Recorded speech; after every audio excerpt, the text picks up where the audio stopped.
Ladies and gentlemen, welcome to the Co-optional Podcast here on the 3rd of October 2017. Yes. Another week, another show. The show. It is that date, isn't it? It is, yes. We just had International Podcast Day a few days ago, which made me go back and check, hey, how long have we been doing this show for? Over 5 years. 5.5 years we've been doing the show. Yep, if you can believe it. TGS Podcast and then the Co-optional Podcast. I don't know, we've somehow held it together.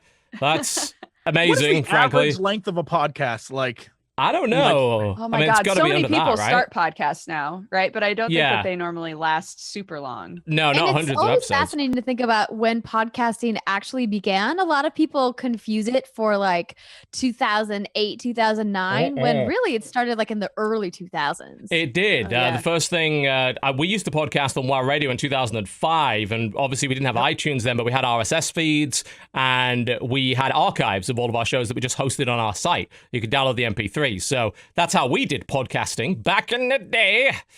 But it's got a lot easier. I used to download like radio shows and stuff off of IRC. Fuck, yeah. So long ago. Way to go. Well, to the Co-optional Podcast, we do occasionally talk about video games. For those 3 people who don't know who our guest is, I will introduce her momentarily. However, there are 3 people who don't know? Yes. I was surprised to know that as well. Only 3 at the most. I say 1.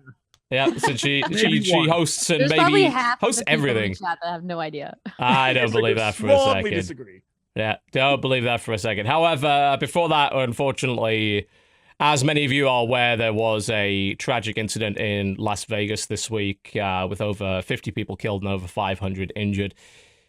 We obviously are not going to get into a debate. I would like to request that the chat do not talk about it. Like, do not get into a debate. It's not what's needed right now. What is needed is a focus on the victims and our hopes that everyone that was injured in that attack will be able to come out the other side safely. And we'd like to hold at least 30 seconds of silence now for the victims of this senseless violence.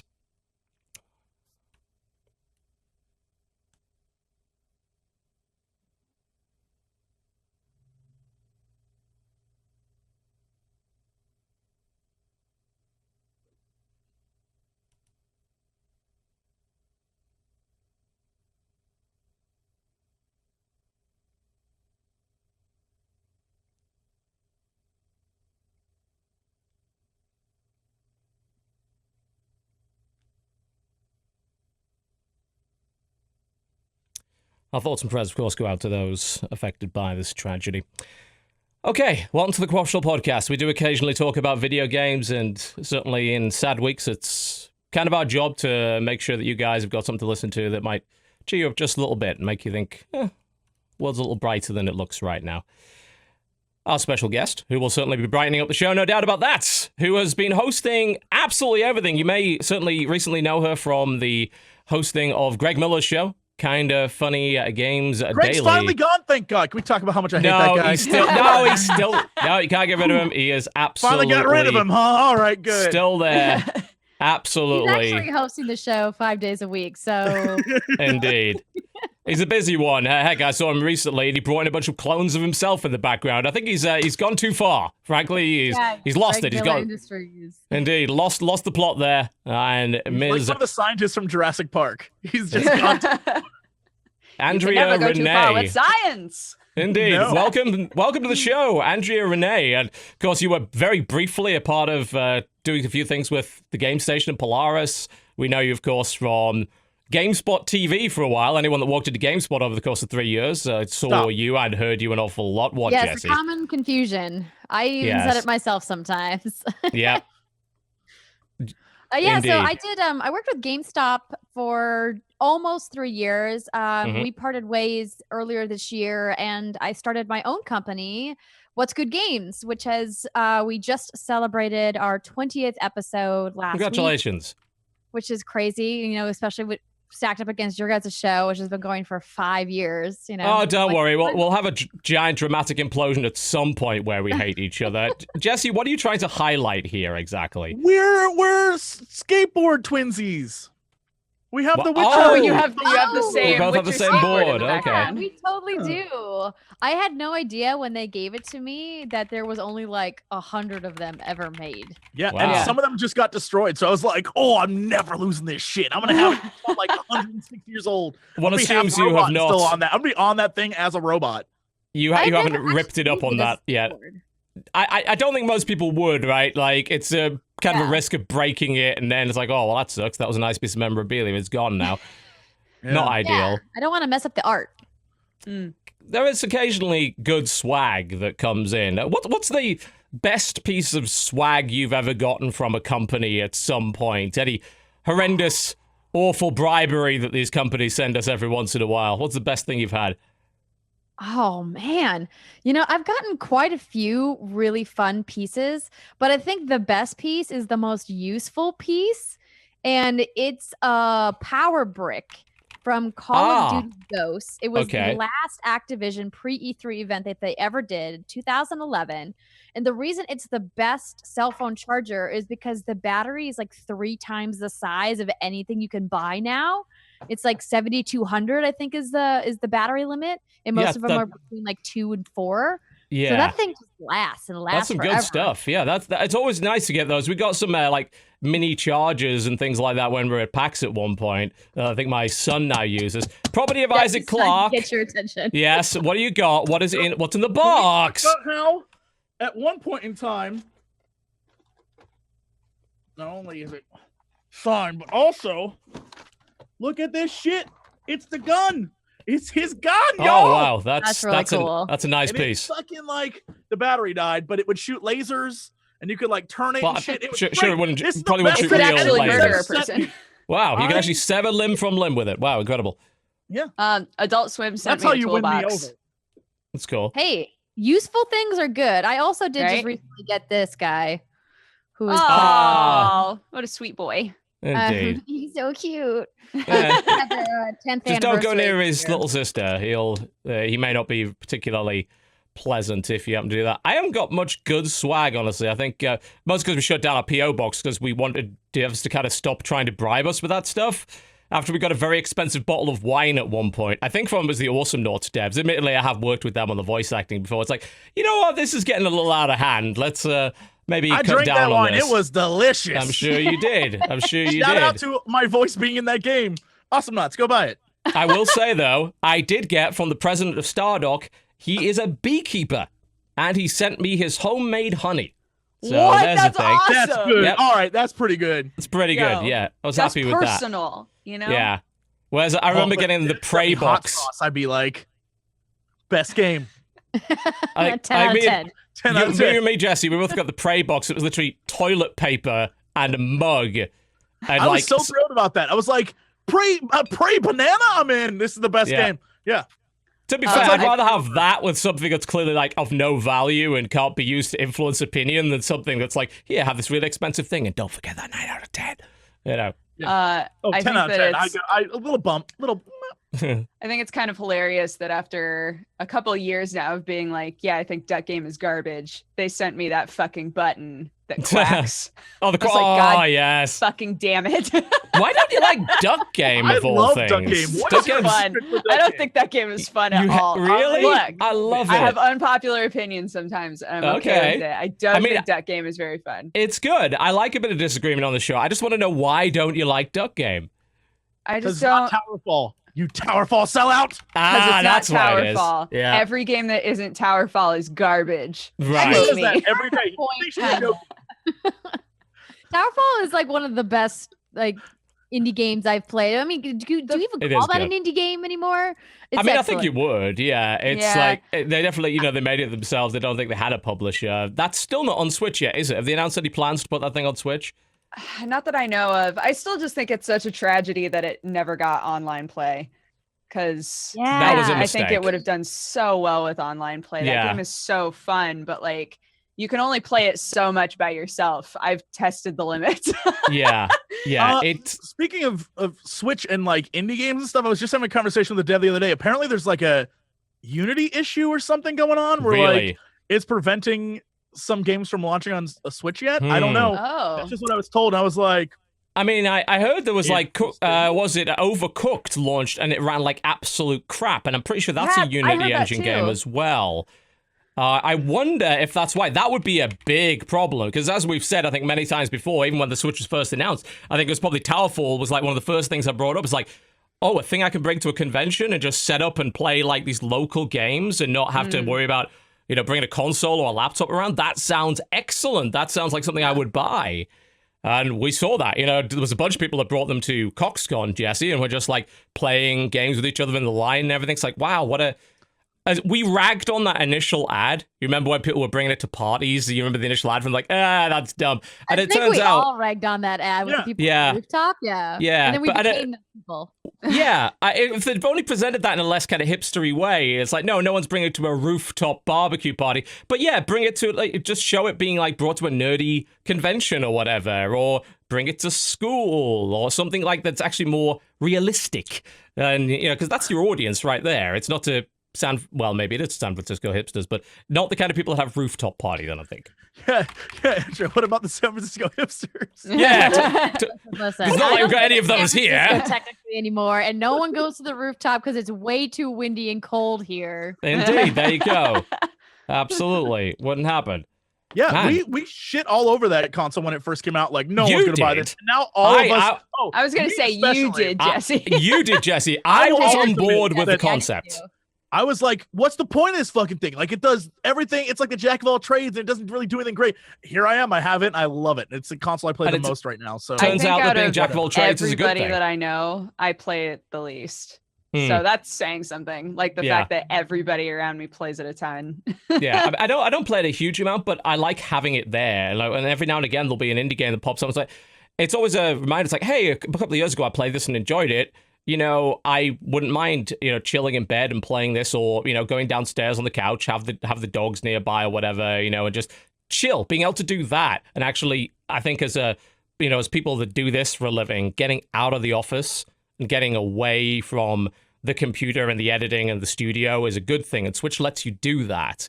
And that's really, really good. And there are plenty of indie games that will obviously benefit from being on Switch. I want to see how Invisigun does. I hope they port that, because that game, I will evangelize that damn game at the end of time. It is excellent, innovative, one of the best party games I've ever played. And it did lousy on PC. So hopefully it gets another lease of life if they shoot it at the Switch and people actually get the idea of why it's so good. But yeah, hopefully, if there is a Unity issue, to sort that out. I've been hearing a lot, especially from Greg, actually. I was watching Kind of Funny this week, and they cannot shut up about Golf Story. Has anybody had a chance to play that? Oh my God, everybody's talking about that game. Yeah, I haven't touched it. So I haven't gotten a chance because we only have one Switch. So he's been hogging it for Golf Story. But I have it queued up, ready to go for my flight to New York tomorrow. Nice. So what does he reckon about it? I downloaded the game and never really started playing, because I've got this weird issue with my Switch where the left Joy-Con won't connect when it's plugged in. I'm going to have to look up how to fix that. So I've been off it for a while. But what is Golf Story all about? Like, what's the point of it? Like, why are people so into it? Well, it's almost JRPG-ish in a lot of ways, but then you play golf in the game too. Okay. And I didn't think that he would like that because he doesn't play a lot of other JRPGs, but he got really hooked. Like, where he's like playing it on the couch, he's playing it in bed, he's playing it like basically wherever he can. And so now I'm like, okay, well, I obviously have to play this game now because everyone's talking about it. Top down, got a really cute little art style. Jesse, have you played? No, but I'm looking at it right now and I'm like, how is this off my radar? I have no clue. It came out of nowhere. I mean, because it wasn't, I don't think it's out on PC, so I'm like, I didn't really know a lot about it, but I heard a lot of buzz on podcasts about, and on Twitter from the people I follow, like, play Golf Story, you gotta try Golf Story. Like, Golf Story? What the? I thought it was maybe like people were buzzing about everybody's golf for about 3 days at one point. I thought, it'll be another one of those. But then I had, it's golf RPG. I'm like, I can kind of see the appeal of that. Adding good traditional RPG mechanics to something like that may work. So I'm gonna play it when I fix my damn Joy-Cons. So I'm hoping that I'll be able to do that. Yeah, people are comparing it to the old Mario Golf games that also had RPG mechanics in them. Yeah, do you have a Pro controller? Because you I could try do. kickstanding it, the Switch, and play with your Pro Controller. Yeah, I almost exclusively use my Switch in Joy-Con connected mode, just because of the environment that I use it in. The kickstand's not really convenient, because I'll usually just play it while lying down. So having my Joy-Con busted is inconvenient, to say the least, but there's got to be a fix for it. It's probably just an easy reset. I'll figure out what's wrong with it. I heard there was issues like that around launch. I'll see what's going on with it.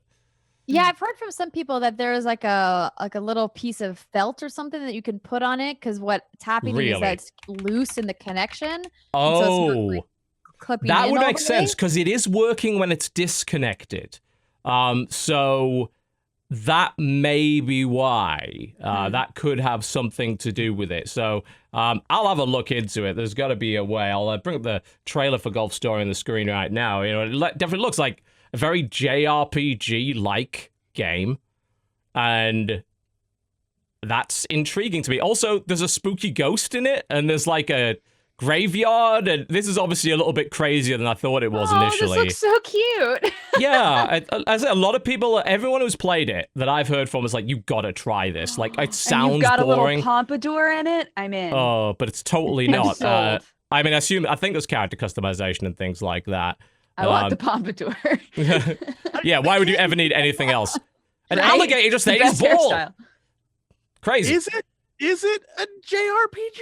Yes, it's an RP. It's either like, you know, like I said, Mario. Pokemon vibes. Like, I can't figure out like what is happening in this game. I love Pokemon it. is technically a JRPG. Technically a JRPG? Yes, I agree with that. It is. I just like that. I just like that. That's really? what it is. Why don't you like that? My world flips upside down.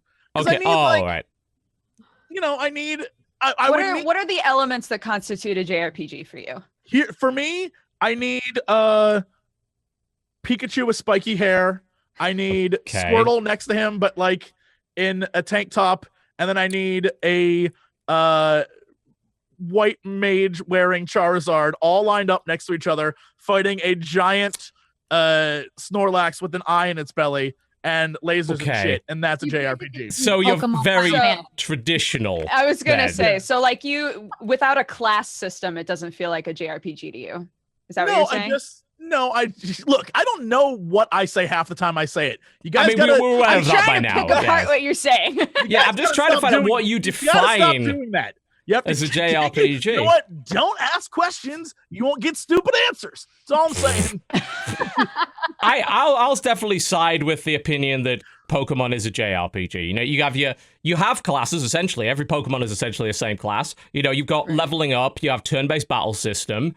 That's all JRPG-like. You know, anything that's got you're going on a journey. You have like a starting position, and then you go from place to place to place toward a destination. The turn-based menu battle system is about as traditional JRPG as you can get. Really, that's yeah. You're right. I just never assume.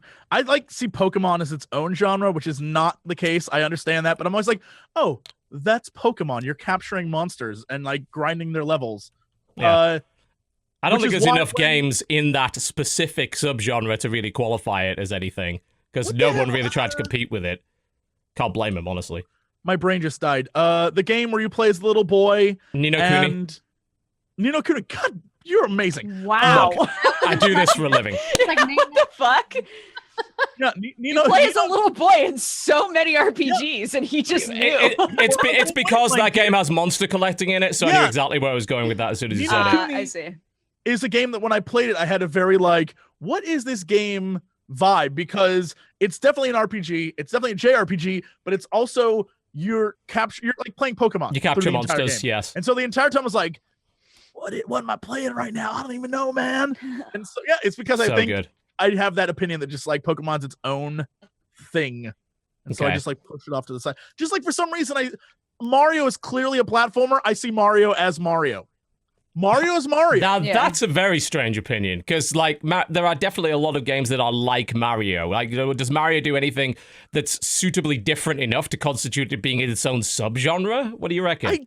I couldn't tell you. That's just how I feel. It's the same. It's clearly not true. It's just like when people, it's Zelda. I'm like, oh, that's a Zelda game. I feel that way because Mario was the first to really make impression globally and really kind of lead the genre of platforming, and that's why you think of it kind of like Kleenex is like the lead for facial tissue. Right. You're absolutely right. That's absolutely it's a godfather, right? Because like you got Doom was not the first person shooter, you know, you got 3D Monster Maze, and even before that Ed Wolfenstein, but Doom was the godfather of the genre. Like so many people went after it. But with Mario, you know, Sonic wouldn't exist without Mario, Rystar wouldn't exist without Mario, Rayman wouldn't exist without Mario. There's so many things that were directly inspired by it. So I guess you could call it a progenitor or something of the genre, the thing that really defined and set the bar for that genre rather than necessarily created it, I suppose.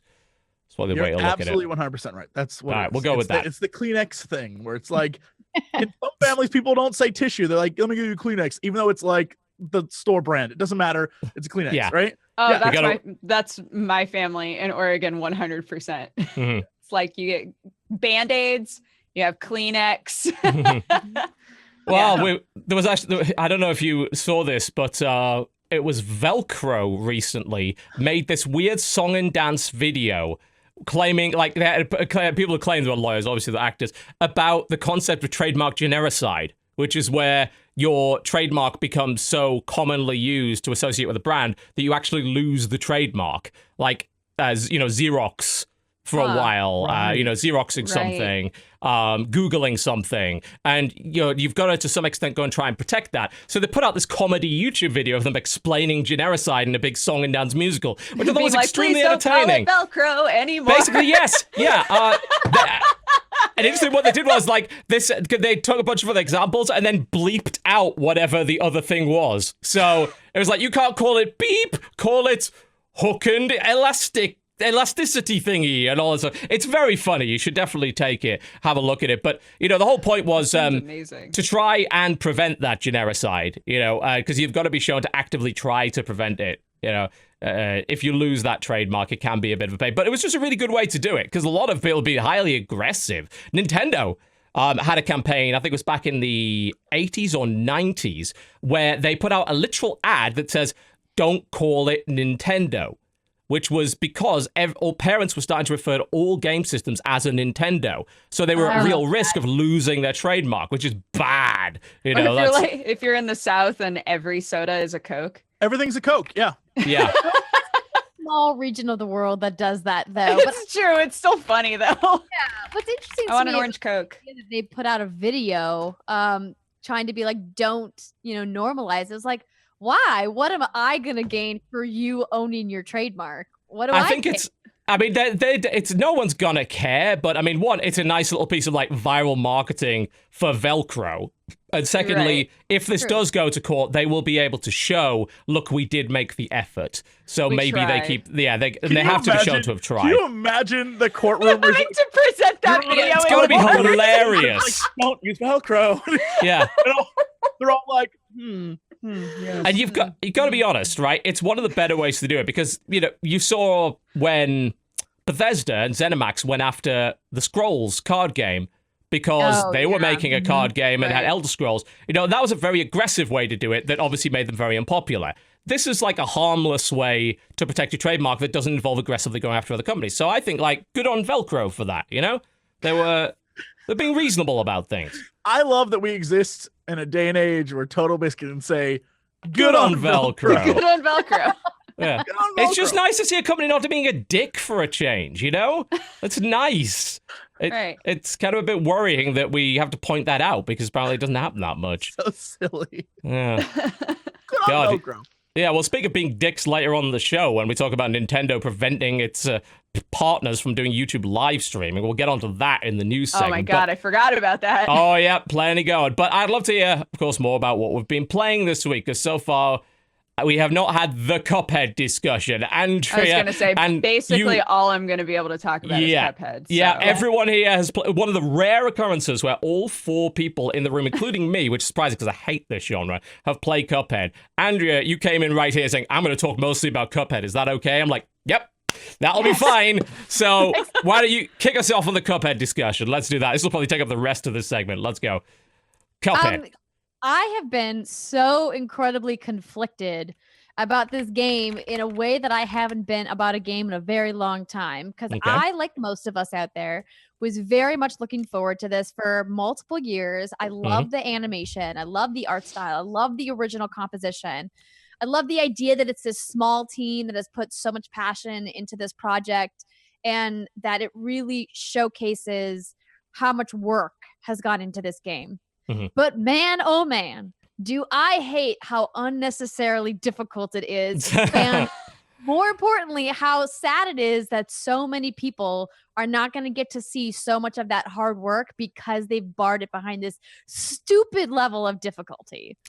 And it's interesting as well, isn't it? Because this they have a simple mode, but if you play simple mode, which takes a lot of the attacks away from the bosses, makes them easier, you actually can't access a lot of the bosses later on. They don't let you. It doesn't count because you have to collect these soul contracts. You don't technically get the contract. Yes, so there's only you can use it kind of as a practice, but not much more than that, which is an odd decision, I think, by the developers.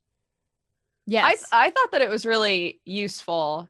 But as like a person who loves really difficult games, like this game is entirely up my alley. I absolutely adore this game. Oh, I watched you stream and bang your head against a wall for days. God. Fuck the run and guns, though. The run and guns are not fun. So I absolutely hate them, to be honest. Like every boss fight, I'm down for. I can do it over and over and over again, still have fun, still love the music. I'm fine with it. I love it.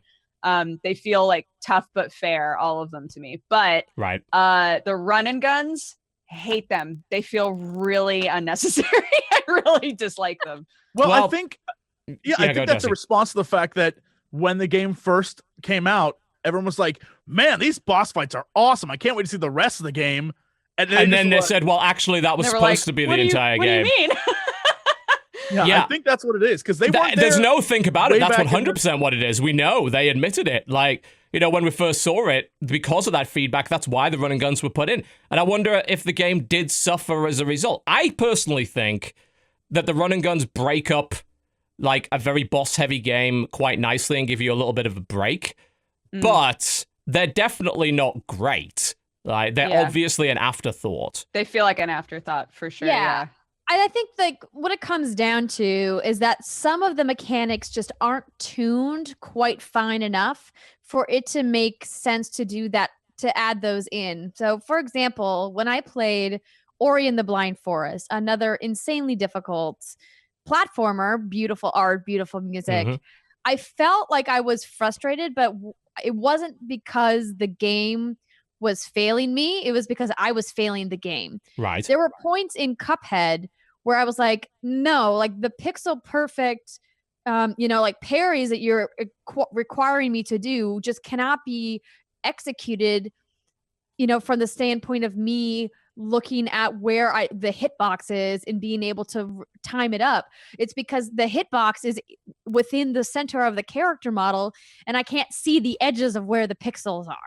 And there are certain parts of the boss fights, if you look at them and when you're shooting, certain parts of the boss's hitbox, you can actually hit them in, but then other parts you can't. Now, and I know like if we take like the carnation fight as like an example or whatever flower that is it a carnation? I think we have that up on the screen right now, I think. Yeah. So like you have like the face flower head, which is supposed to be like where you hit them, where you hit the flower. But I felt like there were points where I was hitting like the upper tops of like the leaves. And I was like, so is it just like the very center of the boss? And because I feel like the mechanics were constantly changing, that it was hard for me to progress my skill level because it was always the target was always moving. And I found it just completely infuriating. Another great example of that is the Candy Queen boss lady. Oh, that thing. Yeah. The final part of that where she chases you. I might have been on that damn like platform jump thing shooting her in the head for I don't even know how long, and then when I died it showed we had zero progress. That you hadn't done any damage. How did I not hurt her? There's a part of the frog the progress bars felt that is one thing I will agree with. The progress bars felt misleading sometimes. Like I would be like I did, or at least it felt like I did the exact same amount of damage before I died as I did last time, but last time it said I was almost done with the fight, and this time it said I was barely done with the fight, and that doesn't make any sense to me, right? It didn't feel like you were able to, even though the phases really helped balance out the fact that you never know how much HP a boss has, like going into phases lets you know, like, I'm in the final phase, like I'm nearly there, right? And I appreciate that. But the fact that, sometimes it felt like I get to the exact same point, did things exactly the same, and it says that either I barely scratched the surface or that I was literally about to win. And I'm like, I don't know what I did different. Did I do anything different? Is this like kind of arbitrary? Like, I can't tell. Yeah, it might be. There was a couple of instances during the frog, the two frogs, the boxing frogs that become a casino machine later. There was 2 instances in that where I wasn't entirely sure if I was doing damage. I think it was during the whirlwind phase where one of them sort of does this. Or spins, I can't remember which. And I wasn't 100%, I was hitting it, and it was clearly showing I was hitting it, but I don't think it was flashing white, so I'm not sure I was doing any actual damage to it. And then it took me a couple of times to realize I was doing this wrong. The slot machine fight, you can only hurt it once you've hit the machine. Hit the switch. So it took me a couple of times to realize that the little white flashes are fine. I still think a lot of the bosses would be better, and this would have taken more work, but maybe this is where you could have not done the run and guns and maybe put a few more animations in, that they could put more visual indications on the bosses that you're doing damage. Good example, the Carnation fight. How about if you damage the Carnation, his petals start falling off? We saw during the Gravestone fight, Jesse, you made this actual comment during your video that you saw cracks on it and you thought you'd done damage as a result of the cracks on the gravestone. That's scripted. Like, that's totally not the case. But what if the gravestone did crack more as you did more damage? You get these bigger visual indications that you're actually damaging the boss, and it's also very visually rewarding, I think, to see that you're making that tangible progress. Whereas these little white flashes, I don't get that feel from that. But again, each phase is so short. It depends on the boss. I mean, some of them can last quite a while. But well, I mean, a phase like that one where it's the gravestone that's like slamming down on you. Yeah, sure, yeah. That phase doesn't last for very long. No, not necessarily. I think it's an interesting idea that could potentially be implemented in like an easy run mode, and this is why I was so conflicted, because I get that there are people like you, Dodger, that love hard games, that love to be punished, that like want that reward system to be like, okay, I did it, I overcame it. And I think that that's great. And I'm glad that there's, a whole, library of games that specifically tailor for that. What kind of breaks my heart about why Cuphead is in that genre is that I see this as a game with its art style and its music that could appeal to a wide range and a wide variety of gamers, from kids to grandparents, because they could see it and go, oh, I recognize that old Disney-esque art style and that music is so well done. I would love to try that out, but then they get in there and get whomped and are like, no, I can't play this. And you can't give this into the hands of like a really young kid. I mean, you could try. It depends. Some of them have the attitude, where back in the day when we rented a game and would just go ham on it, for days and days and try and beat stuff like Contra and everything. I think that's kind of what they were aiming to go for. I've accepted that as good as I am at games now, the current generation of children is as good as me. Oh, yes, absolutely. The next generation is always just as good as whatever adults are alive currently. Yeah. Well, going back to the music and the art style and stuff, I'm in Dodger's camp on like really enjoying this game and the difficulty of it and loving everything about it. But the more I think about it, the more I realize the reason why I put up with the like bashing your head against the wall trying to figure stuff out was because the art style is amazing. Yes. And the music is phenomenal and all that's great. And every time I think about this game, I think, had it not had those things, would I have put up with what I did? No. And is the answer. There's no way. I definitely quit. Yeah, and I think it's all a package, though, right? It is, everything was put together in a certain way. True, but the argument that's being made that it's the best thing about that is seeing the new bosses and everything they have to offer and all the wonderful art, listening to all the wonderful music and everything like that. The argument I think being made is that if you allow people to play through on a simple mode and they could see all of the bosses, maybe they don't get the full experience, but when you're buying a $20 game or buying any game, really, if there's just a brick wall of difficulty where the answer is just get good, then, some people are not going to be okay with that.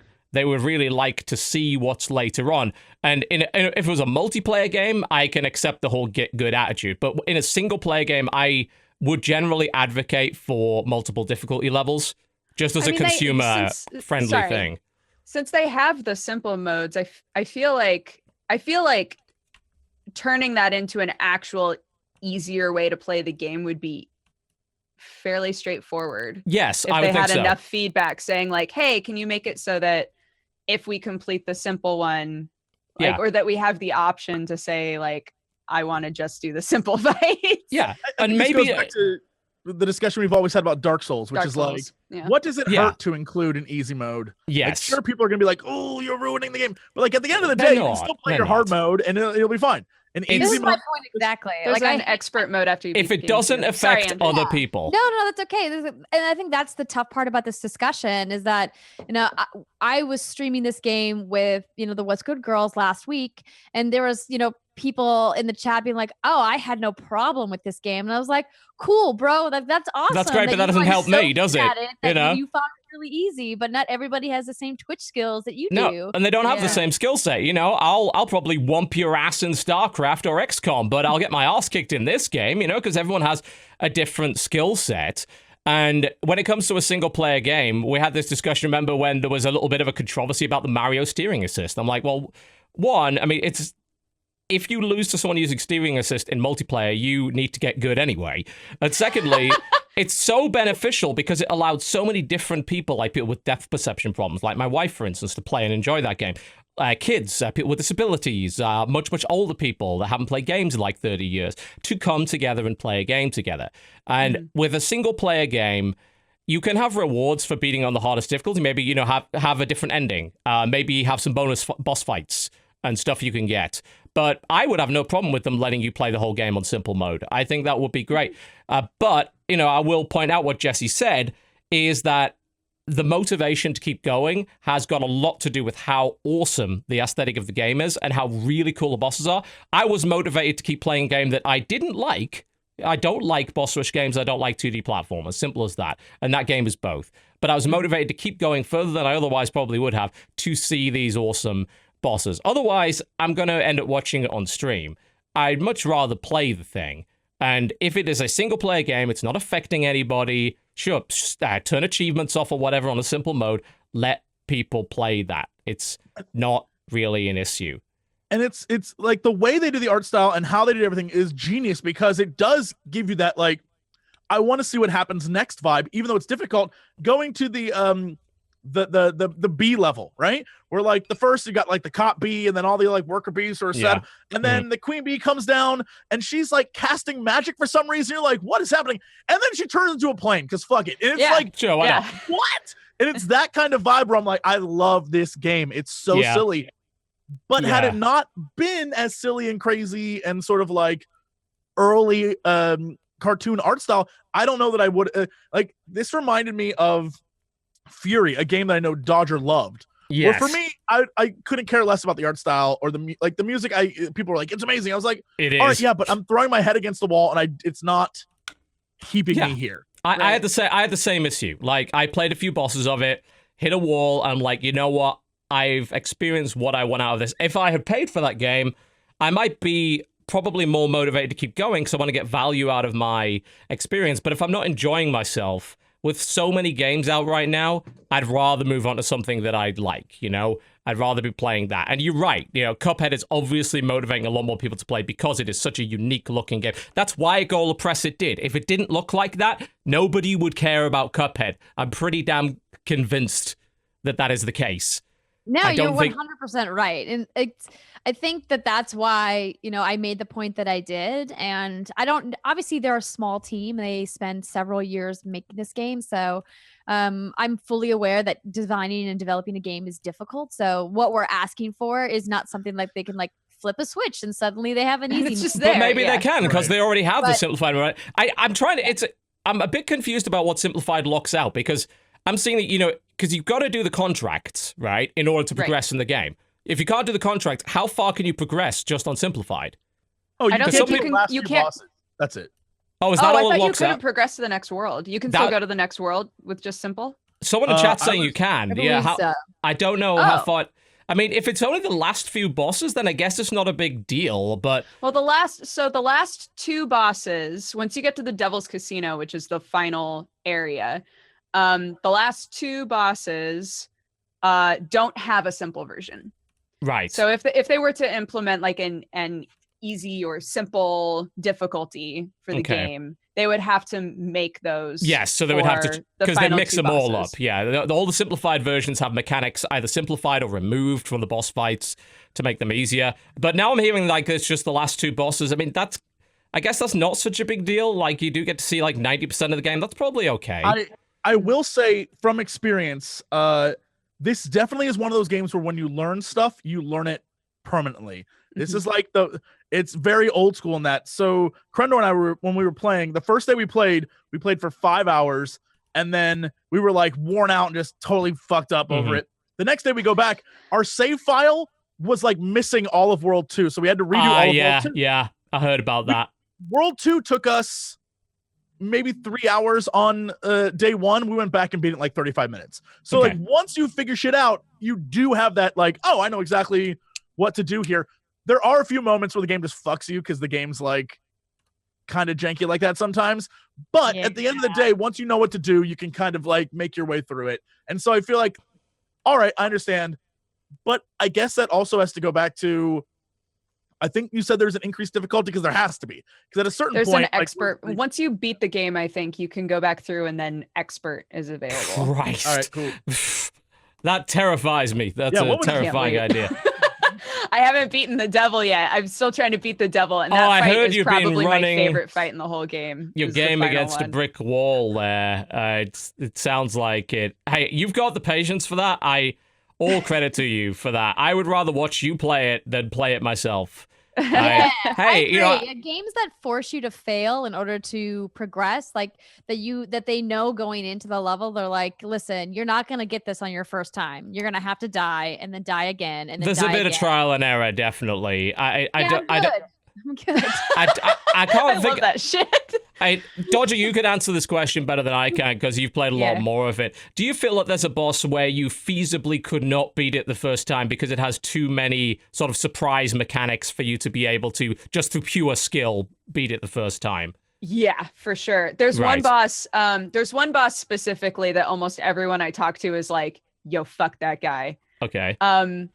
It's a very bullet helly boss, so I was a bit more comfortable with it because I like those kind of mechanics, but a lot of people were completely blindsided by it. Right. So we're just like, no, fuck this, I'm out, I hate this. Is it like a pattern memorization bullet hell? Like you can learn it that way? It's like a straightforward dodging pattern. Yeah. But it feels like it comes out of nowhere and it feels like it bombards you. So I think for a lot of people, when they went into that fight, they were like, bye. Like from the very beginning, that whole fight is just like really bizarre mechanics. And I think that that's, at least for me, one of the things that I appreciate is that I can't go into each fight thinking to myself, okay, this is going to be a straightforward, the boss is in front of me and I shoot it. Right? Every boss acts in very bizarre ways, and they make that really clear visually by things like the bee boss turning into a fucking plane, right? Like you never know what these bosses are going to do or what like their limitations are or how they're going to transform, and it keeps you on your toes quite a bit. There's some weird shit. I remember one of those, I think it was the first plane level where the boss rushes at you and then leaves this kind of constellation on the screen. I thought, oh, if I run to that, it's going to hurt me. It literally doesn't at all. So, and there's no way for you to know that without just testing it. But then she flies back as the constellation and then attacks you, which I was just like, oh, this is great. I mean, it's awesome. There's no doubt. Like, cool. It sounds like we might be ragging on it a bit too much, but I think like now the honeymoon period is over, we can look at it really for what it is, that it's still an incredible game. It's going to win a lot of awards at the end of the year, no doubt. It has accomplished... Definitely.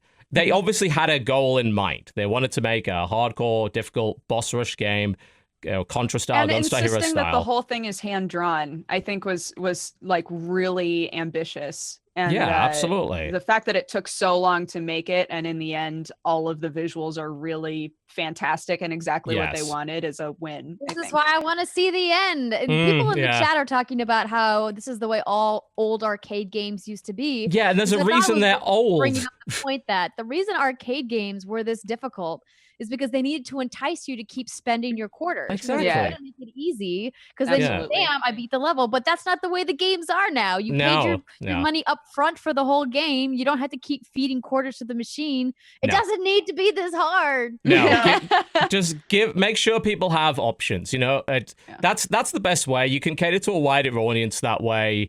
If you're into difficult games, great, go for it. You know, make sure people are rewarded for playing the difficult mode in some way. That's great. Disable achievements for easy. I'm fine with that. Whatever you like. But you know, there's definitely a little bit of elitism among some people. Very kind of gatekeepery sort of attitude among some people. It's like, you must play it this way, or you know, you are not worthy of the video games. It's like, well, someone bought the product. They're worthy of seeing what the product has to offer. If it's a multiplayer experience that's competitive, I totally get your point. But it's a single-player game. It doesn't affect anybody if you decide to play on an easy mode. Just let people do it. It's exactly what we always say about Dark Souls. Yes, like, it is. Having more options for you to be able to experience the game in full, however you would like to play it, is awesome. And it doesn't keep people like us from being masochists. Yeah, of course. Right? Yeah. You get your stream viewers from that. You know, you're very glad it's hard because people are coming back every day to watch you stream it. That's great. And it's very popular that's also on Twitch. Awesome. Hey, yes, wink. seeing the fact that it's still up there on Twitch, you know, is great. It's obviously got an appeal there, but there are things you can do that don't compromise the core of the game that still allow you to expand its appeal. And ultimately, we want more people playing video games and seeing great stuff. You know, we want people to stop playing all the boring mainstream stuff and look at all this cool shit. And that's a great way to do that. And I hope Cuphead does very, very well. And maybe they could have another look at the simple mode, and, you know, hearing that it only locks out the last two bosses, I guess is not too big a deal, but maybe let people, you know, maybe redesign those fights a little bit and let them beat the game like that. Give them a bad ending for it. It's like, haha, you will never escape me. You know, now you have to beat the game on regular difficulty if you really want to escape the devil, blah, blah, blah. Do that. There's nothing wrong with that. That's fine. That'd be cool. I had no problem with that. I've had that damn King Dice song stuck in my head this entire conversation. I'm Mr. King Dice. It's good. I love it. Yeah. It's great. I mean, we're playing the music throughout. Christopher Madigan is the composer on all of it, and there's like 40 songs of the soundtrack. I got the whole thing, and I've been listening to it all week. It's just wonderful. So I will happily play some more during the break, which is actually coming up right now. So any final thoughts on Cuphead before we wrap up that one and move on to something else? No, I love it. I think that it's really, really fun and well done.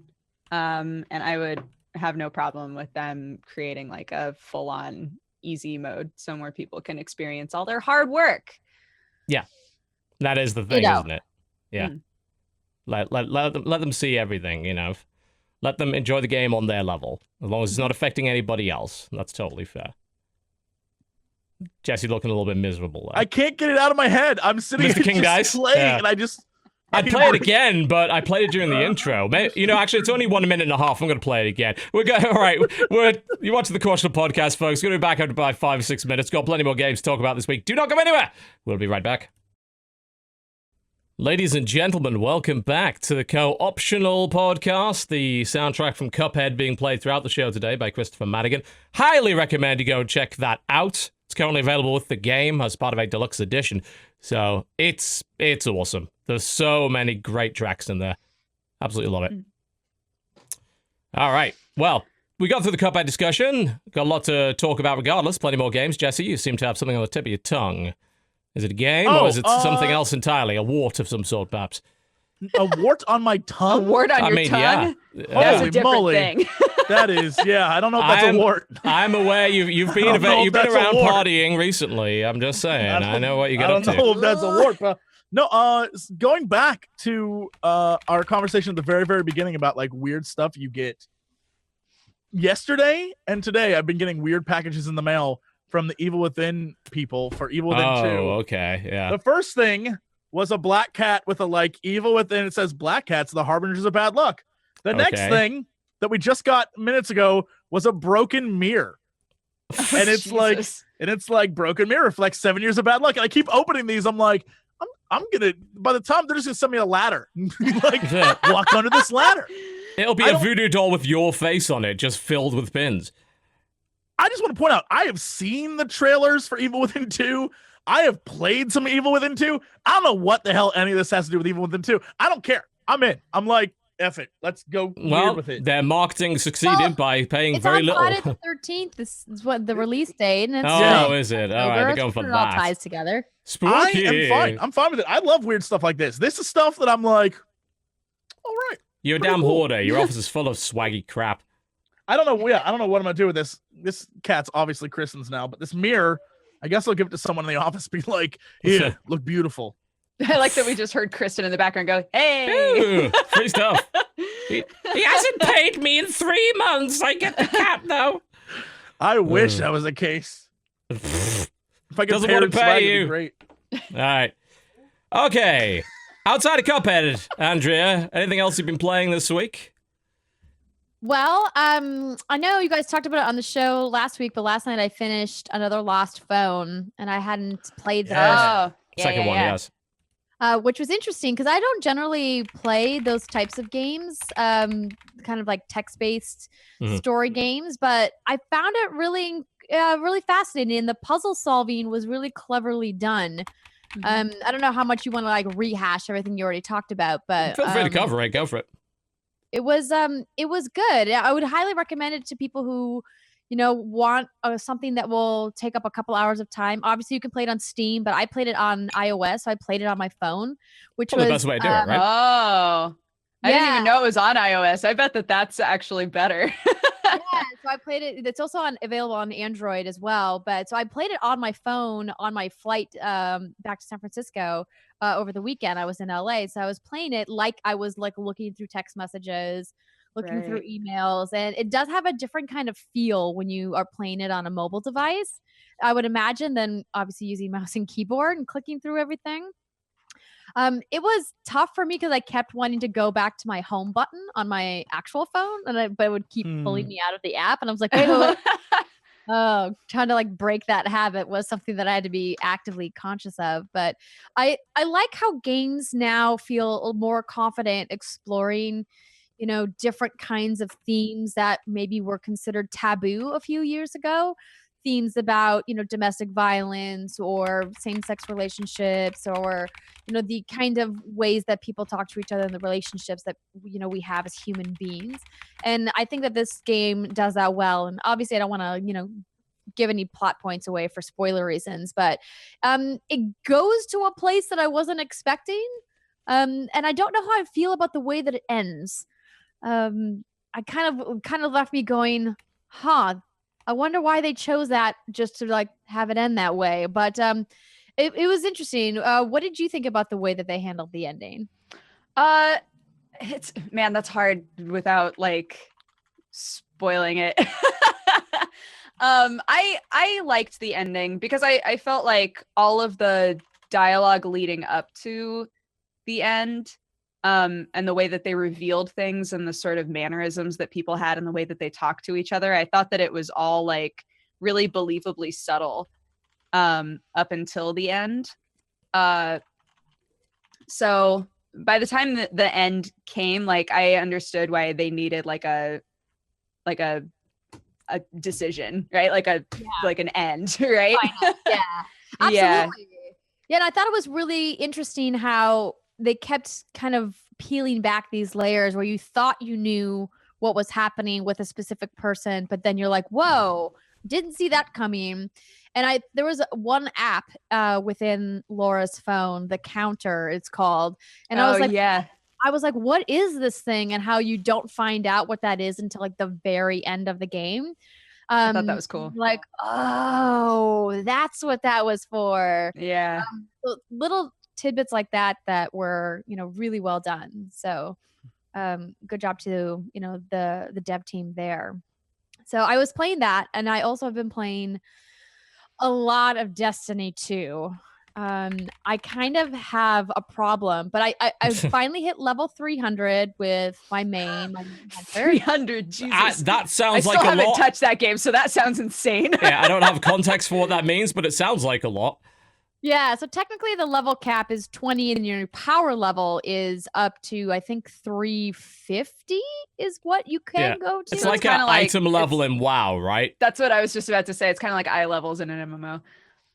Yeah, so it's been a really interesting journey. I've seen several people in my clan that already have 3 characters of each class, one for each class, that are in the like high 290s, and I'm like, I don't know where you find the hours in the day to do that. But it's been great. I, as somebody who put several hundred hours into the original Destiny and all of the expansions, have been very happy with the way that they've overhauled the story and how they have made the in-game or the in-world activities more rewarding, and the gameplay loop is much more satisfying this time around.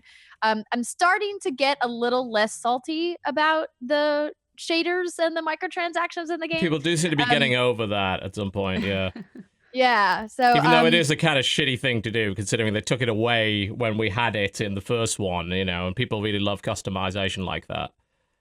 Yeah, I mean, that was my biggest point. I mean, when it first came out, I had a really epic rant on Kind of Funny Games Daily about the shaders. As somebody who, played a lot of Destiny, I was like, but why would you have something that was, such a staple mechanic of the first game and then just take it away for the sake of taking it away? It just didn't make sense to me. And now that I'm a couple of weeks in, I'm not as mad about it, but still doesn't sit right with me that you can buy the shaders with real world money and that the drops that you get are completely random and you don't know which ones you're going to get. And you kind of have to wait until your favorite comes up for purchase. Yeah. And then you have to hope that you have enough bright dust to get it. And some people in the world are like, oh, I have so many bright engrams. I have plenty of bright dust. And I'm like, yeah, but I mean, the whole point of getting items through your bright engrams, this token package of items that you get for leveling up, that you want to keep them. So I don't just automatically dismantle everything that comes in those packages to get bright dust to buy a shader. That seems kind of worthless. So it's still a little frustrating because I am flush with shaders now. Luke Smith was not wrong. I got a ton of shaders, but they're all gross. Just not the colors you want.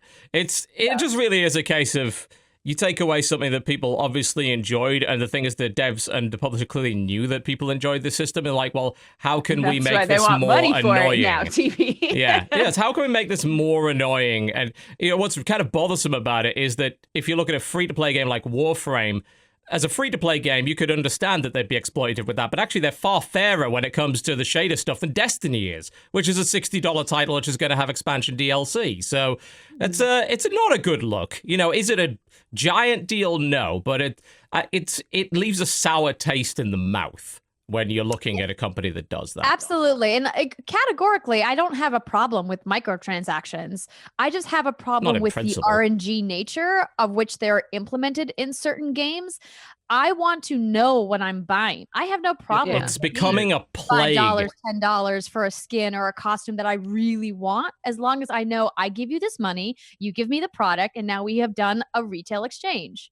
Right. Yeah. TV has complained about that a lot with it's Overwatch. Getting worse. It's just they're putting it in everything now. There was a recent announcement that worried me for a little bit that they put it in the new WWE game, and a lot about that game is I love how this is the one that gets you. You're like, I can't. Well, I mean, one of the best things about wrestling. One of those best things about those games is being able to create your own character, and obviously you need a lot of items to make it look the way you want. So like, oh well, we've got loot boxes now. You can get these items out of. It's like, oh fuck's sake! But it's like, oh well, it's only in-game currency. You can't buy them. I'm like, yeah, okay, that's fine, but you're still making me roll the dice for the things that I want.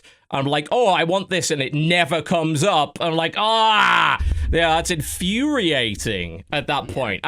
You've got to provide an alternative. If you're going to include loot boxes, I think they have to be alongside some sort of system that allows you to acquire the thing you want at a price of some description. And there's when you another got game pure that I loot play. box, I kind of fell off the wagon playing it for the last month. Paragon, the MOBA that Epic makes. Yes, I've played quite a bit of. And I kind of had to put it aside to play some other stuff that has come out, but they have a nice system where they will lock specific skins behind loot crates. But then those skins will eventually go into the store. But otherwise, for the most part, you can just spend money to buy coins, and then the coins will then allow you to buy the skins that you want. Or if you can buy the loot boxes instead. And I think that is a much better system. Alternatives, yes. And that's a free to play game. And it's like you said, it's crazy that these free to play games who rely so heavily on microtransactions are doing it in a more fair way than games that charge you $60 up front. Yeah, it's very difficult to justify because these systems are becoming more and more predatory, and they're clearly exploiting people's tendencies to want to gamble for something. And they're going to end up bringing regulation in if they keep taking the piss like this. And nobody wants the government to get involved in this stuff, but it will happen if they keep pushing. It's already happened in China. It's only a matter of time, especially when you start putting real world value on things. And then suddenly the US government turns around and says, hang on a minute, this is real gambling. This is being used for money laundering. This is, you got children throwing thousands of dollars around on skins. This is a problem, So, yeah, I thought that was going to happen with all the CSGO stuff. I thought that was going to launch There's hardcore. There's still a case going on. There's still a civil case. The FTC didn't kind of go as far as I think a lot of us wanted to on that one, although they did punish them to a certain extent. But it's like you need to put this on the radar of senators and congressmen, and they have to understand this. And good luck doing that, because it's a brave new world of digital microtransactions and weird things that don't really exist. And, that's going to be a problem for quite a few of these 70-year-olds to understand. Somebody will, though. I guess I didn't stop to think about how do you explain to somebody who's been in Congress for like 10 to 20 years, like what the digital marketplace for weapon skins is. Yeah, Christ. Well, the best thing. The same way of trying to explain like net neutrality and shit to like someone who doesn't even use the internet all that much. Like, yeah. Hey, well, it's not a big truck. You realize it's a series of tubes. Absolutely. Oh God. Yeah. It's a series of tubes. Yeah, Jesus. Yeah. Shout out to YTMND wherever you're at. Yeah. Classic website. Rest in peace. Yeah. I think that's still. Did they shut YTMND down finally? Is it finally dead? I don't know. I don't think it ever died. I haven't looked at it since college. I'm going to YTMND.com. It's still up. It still exists. You're going to get some million viruses. Probably, yeah. I should probably get off it now. Yeah. Jesus. Yeah, we'll see. Somebody will. Like, there'll be an agency that steps in. I'd be very surprised if it wasn't the UK. The UK they get on top of that shit pretty quick. And gambling is, quite legal in the UK, but it's heavily regulated. So they're not going to let this escape, especially if there's an opportunity for tax revenue from it. And then they start to get very interested very quickly. Definitely. Yeah. We'll see how it goes. Was it England where they tried to make it so that you couldn't spank people in porn? Yeah, because the Conservative government's terrible, and there's yeah, see, Wait, so yeah, it was like a bunch of like so I mean, face sitting like, if they and know a bunch that of other kids are stuff. accidentally gambling, they're gonna hop on that shit. Oh, the Conservative government got obsessed for a while with censoring porn on the internet for some reason, because they're all a bunch of fucking tightwad assholes. And there was a hilarious protest in front of Parliament where there was a bunch of doms and subs that came and protested. It was a dom just sitting on a guy's face with a sign where he's like, "I'm fine, by the way," all that kind of stuff. Yeah, it's pretty ridiculous. Well, Destiny 2 is coming to PC, of course, this month. I think that's what a lot of us are waiting for. The PC version looking, very much superior and controlling better. And I'm going to play it next. I never played the first one because I don't play shooters with controllers. Not a thing. But yeah, keyboard and mouse, I'm in. Opposite. I cannot do mouse and keyboard, but I'm going to plug my controller into my PC to play at least one character all the way up through level 20 on PC, because every time that I've gotten to play, whether it was in a preview event or in the beta, like it just looks so great. So I know I obviously better. can't It's get so into the Crucible and do the PvP stuff. I wouldn't recommend it. That's going to be pretty messy. No, but no, you know, it'll be bad. I'm aware. But like the PvE stuff, I'll be fine. Yeah, ultimately. So go ahead. I was just going to say, it's so funny. You and my husband, Sam, are exactly the same. He does not ever want to play shooters with mouse and keyboard. He always wants to play them with controllers. And I'm like, I'll never understand. I'll never get it. I'll never get it. That would explain why you'll never play shooters with me. It's how I learned to play. Yeah, it's what you used to. Yeah. And once you like get that muscle memory, it's really hard to unlearn it. And it's not that I can't play it on mouse and keyboard, just that I haven't practiced, and it took me years to get mediocre at shooters on a controller. I can't imagine how much time it would take me to get good on mouse and keyboard. It was the same with my wife, because like she started off with Halo and obviously learned that way. It took her a while to come around to playing stuff, you know, like Prey and BioShock on the mouse and keyboard. It does take getting used to, you know, it is what you learned. Yeah, that's a lot of muscle memory. A lot of us, you know, had 20, 30 years of experience doing it on mouse and keyboard. But I'm looking forward to seeing how it goes, because I've never played a Destiny game before, so it'll be interesting to see how it plays. I mean, I'm not really big into looter shooters, but I'll give it a shot. You know, with so many people saying it's great, I'll give it a try, certainly. I keep forgetting that I never beat Prey. That game is so It's quite a long game. The ending is so good, too. It's a very good game. I need to beat that shit. That game, I started playing it just kind of on a whim, and I got so sucked into that game. It was so fun, but then immediately had to leave on a trip. I can't remember where, but it might have been to my wedding. It might have been to my wedding. I can't remember. That's a pretty good excuse. Yeah. Yeah, that game, I played it on easy the entire way through. Go ahead, judge me if you want to. I feel no shame about that. No one's judging you here. And it was still really difficult, even on like the very easy mode the whole way. It was really challenging. So I think that'd be right up your alley. It's a very cool, like, immersive sim. Like it takes a lot of creativity in that game to sort of solve problems.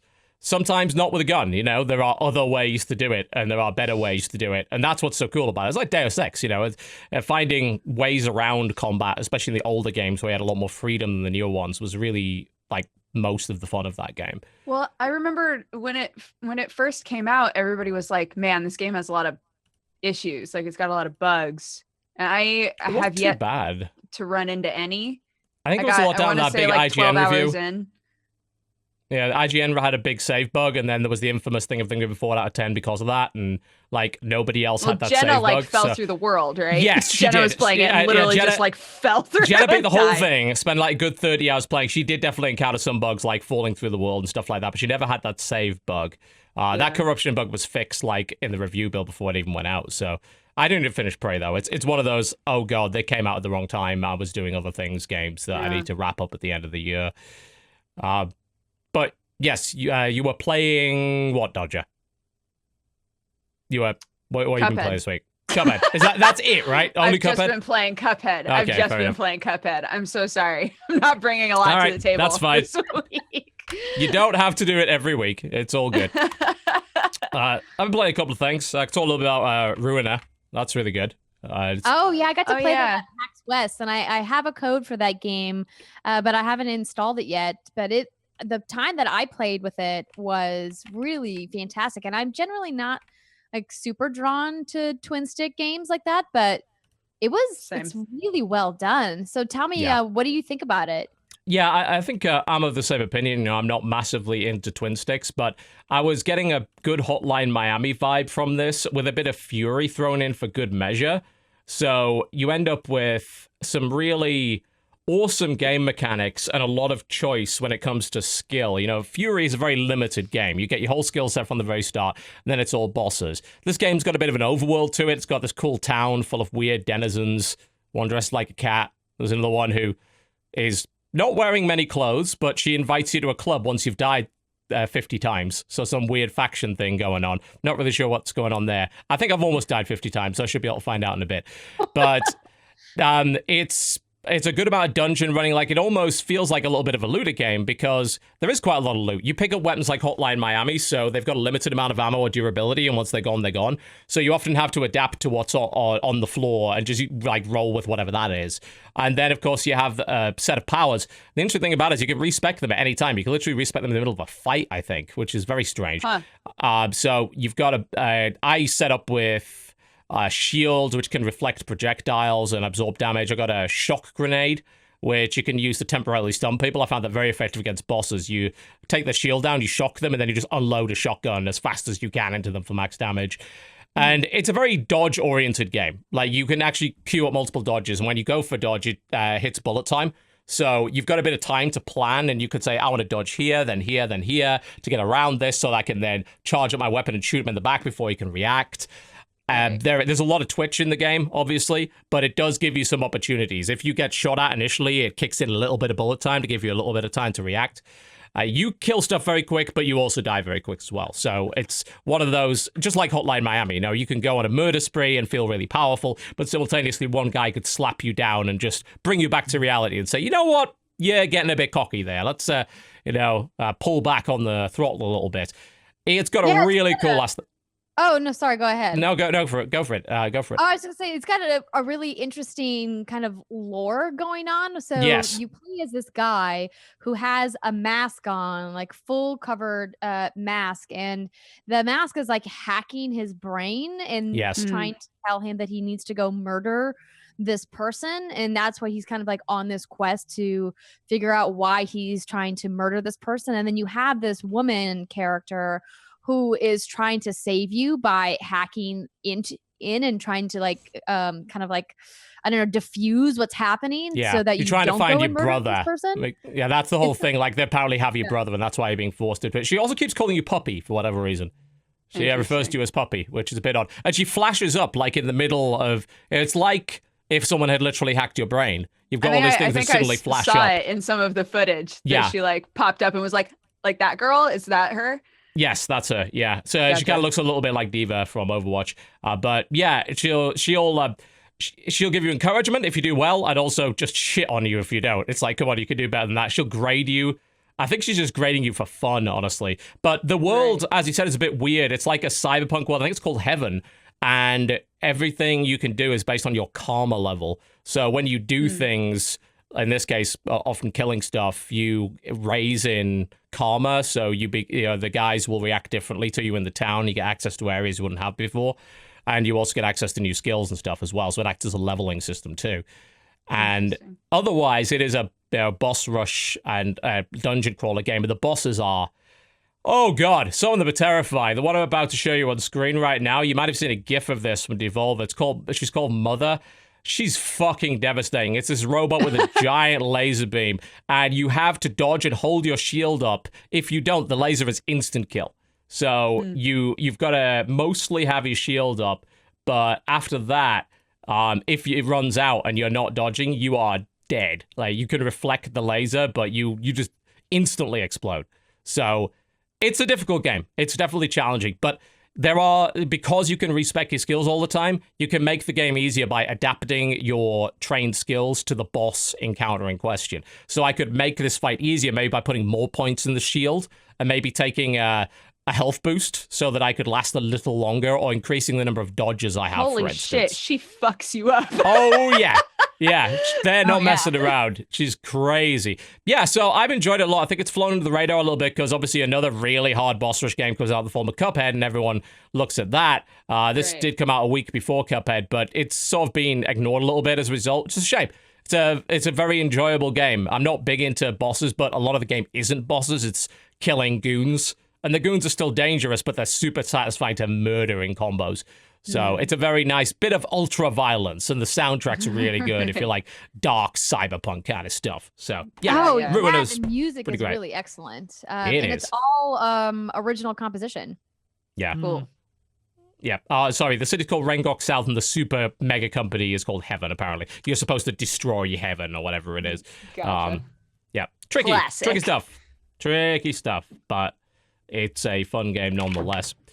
Speaking of tricky stuff, I've been playing quite a bit more XCOM, continuing with War and the Chosen. Go on. Yes, because, I play easy games like XCOM. Yeah, I think I'm making it, but only barely. I'm starting to lose really key parts of my squad, and I'm worried that I'm eventually will not have enough good enough troops to actually beat them. But, it's still like the really tense, awesome experience it always was. But there's a couple of things in that game that, in expansion anyway, that I don't like. There's some really good stuff. The Chosen, which are the kind of Nemesis-style special monsters that constantly hunt you and get better as they're hunting you. I had one where she captured a couple of my soldiers, learned where my base was, and attacked it directly with a huge force, and had a special mission to repulse her. That was really great. So, yeah, she was... she'll pop up in a mission and be annoying, and you've got to deal with the 3 individual Chosen, hunt them down, and the only way to permanently kill them, I think, is to destroy their sort of palace. Otherwise, they just keep coming back. You can kill them in a mission, and they'll leave for that mission, but they are right back in there. The thing I don't like about the game, they included a third faction called the Lost, which are basically zombies, and I am increasingly frustrated by their presence. They will... Really? I enjoy the Lost because they're so satisfying to kill. They are, but later on in the game, like the headshot mechanic, which you use to constantly just chain kill them, they get so tough that more often than not, you can't do that anymore. So initially you're up against Lost that have 2 or 3 hit points, so you could just like get your pistol out, boom, boom, boom, boom, headshot. But against these guys, like the brutes now have about 12 HP where I am right now in the game, and even the regular Lost have about 6 or 7, so a pistol shot probably won't kill them. And while it's cool to have them attack the Advent and have them sort of disrupt the Advent's activities, they keep coming, and they end up really making a mission a lot longer than they should. It's like they're not a huge challenge to fight, but they're really dragging the game out for me. To the point, I think there's an option to turn Lost off. I might in my next run do that. Maybe I'll crank the difficulty up in another area, but I just don't think the Lost are that fun to fight, and I think they really pad missions out to absurd extents. And not to mention, being punished for using explosives is never fun. You use an explosive, it brings another swarm of Lost at you, and it's like 10 to 12 enemies all the time. It's like, fuck me, this is just on and on and on and on. And I think it affects the pacing of the missions a bit too much. So I like their ideas, but I think implementation is not brilliant on that. So I might download a mod which maybe makes them easier to kill, or if possible, I think there's an option just to turn them off in the game. Yeah, I think that's better. It's just better, that I understand what they're trying to do with it. I don't think it ended up working out that well. I would be more interested in seeing just a bigger variety of enemies for the Advent. I've noticed there's a lot of humanoid enemies in that game. The first game had a lot of weird looking enemies, and it does make sense in the lore, because of course they've been there for 20 years and they've kind of hybridized with the population, so of course they're going to look more human. But in the first game, you're up against some real creepy looking shit. The Thin Men look crazy, things like the cyber discs and all these other weird alien looking things. And now everything looks a bit too human for my liking. Like they added a new enemy called the Spectre, and it's literally just another suited humanoid that can turn into a cloud. And it's like, I was more... as much as I enjoy fighting the Lost, I was kind of disappointed that they were basically like, let's just put zombies in the game. Yeah. I don't know if... I'm pretty far in the game. I have plasma weapons, which I think is the best tier in the game right now, so pretty far in. And there's only ever 3 types of Lost. There's the Lost Dasher, and the Lost either Bruiser or Brute. And I'm like, well, if you varied... And they all look the same, too. Like, one just has a few more green glowing things on it. If they varied that faction up a little bit and put some more interesting stuff in there, then maybe I'd like it. But as far as I'm concerned, it's just a big roadblock that ends up being a pain. Do you know if it's the same team that did the full game that worked on this expansion, or is it a separate team? It's the same team, and I'm pretty sure it's the same lead, Jake Solomon, who's doing it. So they wanted to pack this with content, and they decided this is a good idea. I don't think it was. I think it didn't work out so well. Everything else in the game, I think, is pretty great. The new factions are awesome. The new skills, more weapon types is good. More buildings is good. The covert operations stuff is really great. The orders that you can give, which really affect the playstyle, and the Chosen are excellent. So you've got a lot more to manage. I felt in the previous version of the game like there were times when you just were waiting for something to happen. You're never in this game. There's always something. It's like, you've got to go do this and this and this. Like, it's constant, which I think is great. But, like I said, I don't think the Lost were hugely well implemented. Otherwise, though, I mean, I love the game to death. It's great. I've definitely rage quit plenty of times. You know, it's like, oh, great. So my top 3 best guys just got killed. Or I just got crit and someone went down, and you've got to say, well, that's XCOM. But yeah, it's sometimes just like, I'm going to Alt F4 and I'm going to leave this for a while, all right? We've had quite enough of that. All right. Jesse, what you got? So I played a lot of games this week, but I just played a game this morning that I can't tell if I love it or if I hate it. It's called Let Them Come. It just came out. Yes. It is straight up just a game where you play as a guy with a machine gun in a hallway, and wave after wave of enemies come at you. Okay. And it starts Let them come. Yeah, it starts up immediately. The game just starts when you load in, and it's like shoot shit. It a lot. Yeah. And these monsters come at you, and they all look like various types of Zerg almost. And you just gun them down, and then eventually they just overwhelm and kill you. And then it's like, okay, now you can like level up and use all the money you've earned killing these guys to like make your character better. Okay. Sounds pretty simple so far. The problem that I have with it is, at its core, seems pretty cool. I like this the way you can like equip new types of bullets or body armor, or like change different things. There's the space bar eventually becomes a it can either be a knife or a bat, or like you can upgrade whatever it becomes. You can like knock back enemies as they jump at you, and sort of like so you're doing multiple things at the same time. It's fine, but I can't help but feel like it is just a not cookie clicker, but like whatever the step above that is. Like whatever That's a really interesting analogy. I also didn't realize this was 2D until I looked at I just clicked on it. It literally is. You're in a hallway gunning shit down and then getting upgrades. And that could be fun. That's like a good hour's worth of fun, maybe. Yeah, like as you play, you get combo bonuses, and eventually you unlock things. And you can unlock anything. So there's green items and orange items. And orange items are temporary things. Like you get a missile system that joins you for a little bit. Green items are bonuses and buffs. The problem is, and this is what I can't figure out yet, and I only might have spent like 45 minutes playing. It tells you early on, like, wait, because when you get like, let's say you pick point bonus. Point bonus will pop up on the screen. A bar will start filling. And it says to you, like, hey, when you get close to the top, press the mouse button or space or whatever it says, and the closer you are to the top, the more of whatever it is you get. I'm like, okay, that seems simple. But every time I press it, it like zooms all the way up to the top, and it's like done. I'm like, wait, so did I do it right, or did I fuck up? Like, I don't know. And then it says like overshot, and I don't know if that means like I overshot the goal, or if I now have a power up called overshot. I'm like, I don't know what's happening. I actually, weirdly enough, it happened right on the screen with the footage just as you said that. Yeah, it's clear like you've got to hit the button before it does that. So it's a bit of a risk-reward thing. So if you overshoot it, you don't get the bonus. And there's, it's interesting. There's a lot of things like that where I'm not quite sure. But what I did, I was going to make a video. I was going to make a Cox Tease of it, but I don't think it like is Cox Tease material. Like once you see 5 minutes of it, you're like, okay, I know what this game is. But what I did discover is that if you go back to the menu, there is a Twitch mode, which allows Twitch to basically be the horde and come at you. And fuck with you? Which I think would be super fun. That's kind of cool. Yeah.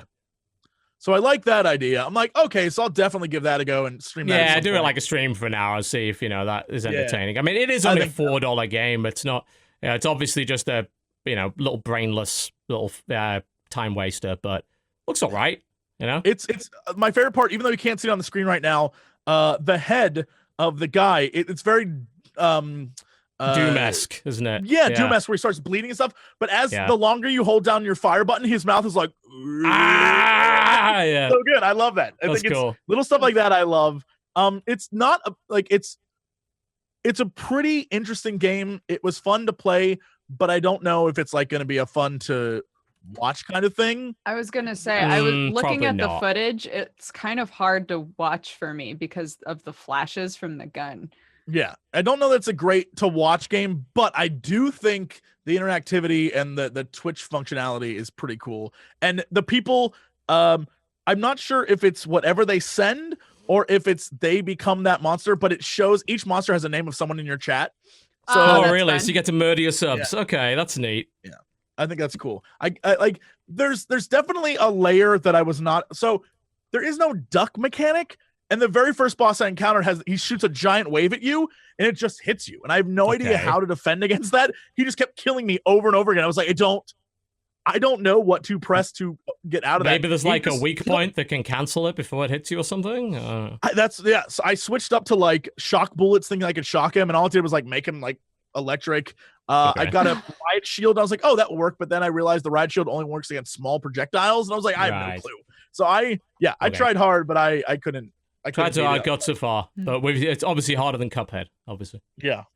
Obviously. No, indeed. And then God, what else did I play? I played. I have to look at my desktop. I played a little bit of Hat in Time, which is. Yes. Oh yeah, how's that? Like, okay, I'm very excited for that game. Imagine you just bought your N64, and imagine this game came out on that. That's the same like overjoyed reaction. Like it is awesome. It takes you back to a time when that like 3D platformer puzzle solving where there are a few enemies and you like sort of bop them a little bit, but it's mostly about the puzzle solving and finding new hats and creating new ways of getting through levels. It's super, super charming. And like I can't even like the best way I can describe it is take all of those old school those 3D platformers and just a newer version of that. And make them good, make them not like ukulele. That's what I'm saying. I was literally about to say that. I didn't want to like shit on ukulele, but like I wanted it gave me the feeling ukulele did not, is what I'm trying to say. Right. Okay. That'll be interesting. Yeah. She's so cute. Yeah, this is a game that has been in development for a long time. I remember playing this 2 years ago on a demo, and it's super fun.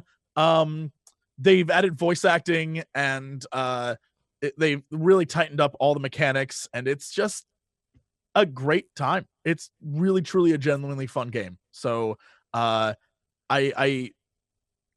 on the screen right now, you just saw like you go to a recording studio. That's like one of the levels. Each level is very different. One level is like a mob level, or like mobsters who run this town. But because it's a silly 3D platformer, the town is like, wait, this couldn't be a town. Did you get points for penguin harassment? It popped up on the screen. Or did you lose points for that? It just said destruction of property and then penguin harassment. Like, what the fuck? It's great. That's interesting. I mean, a lot of people were disappointed by ukulele, so maybe this will be the collectathon platformer this year that they are looking for. What about Knack 2? Don't forget about Knack 2. I think everybody should forget about Knack 2 as quickly as possible, if that's possible. I can't forget about Knack 2. I can't forget about it because I never remembered it to begin with. I did not think Knack sounded like that. I can't handle Knack. All right. No. Club can't even handle Knack. Badass, but it's like not a tough badass. I don't get it. He literally throws a man off a cliff. Off a cliff, TB. Because they're trying desperately to find some sort of character for this pile of polygons, and they just have failed to do so. That's the main problem with the damn thing. It's like, oh, there's going to be a new mascot. Well, it's a pile of triangles. Well, I think if we're talking about 3D platformers, this one looks really cute, but don't forget, Super Lucky's Tale is still coming this year. It is, yeah. Some people might have played that on VR. It was one of the launch titles with the Oculus. I played the hell out of that game. I had fun with it when I played pretty good.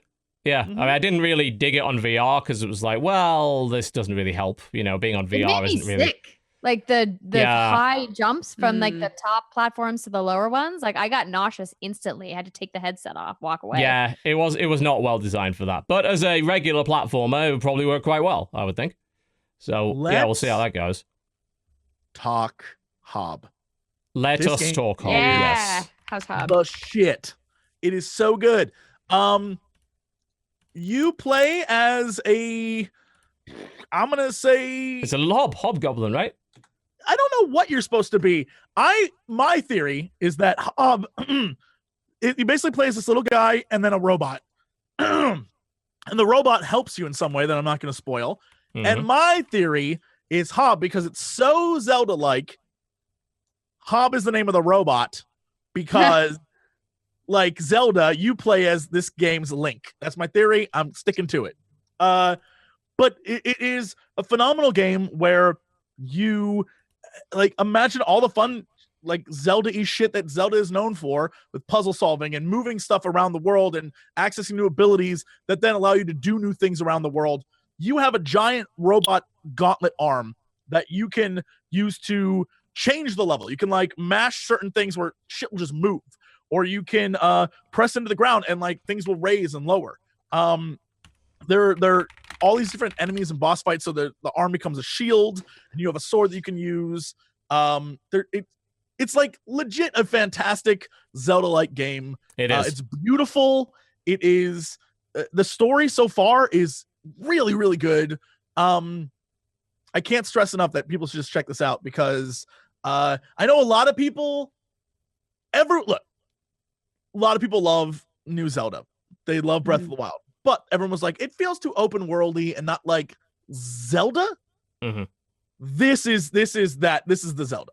It's a more directed experience, more linked to the past. This definitely draws from previous Zelda games more than Breath of the Wild, which try to go a different direction.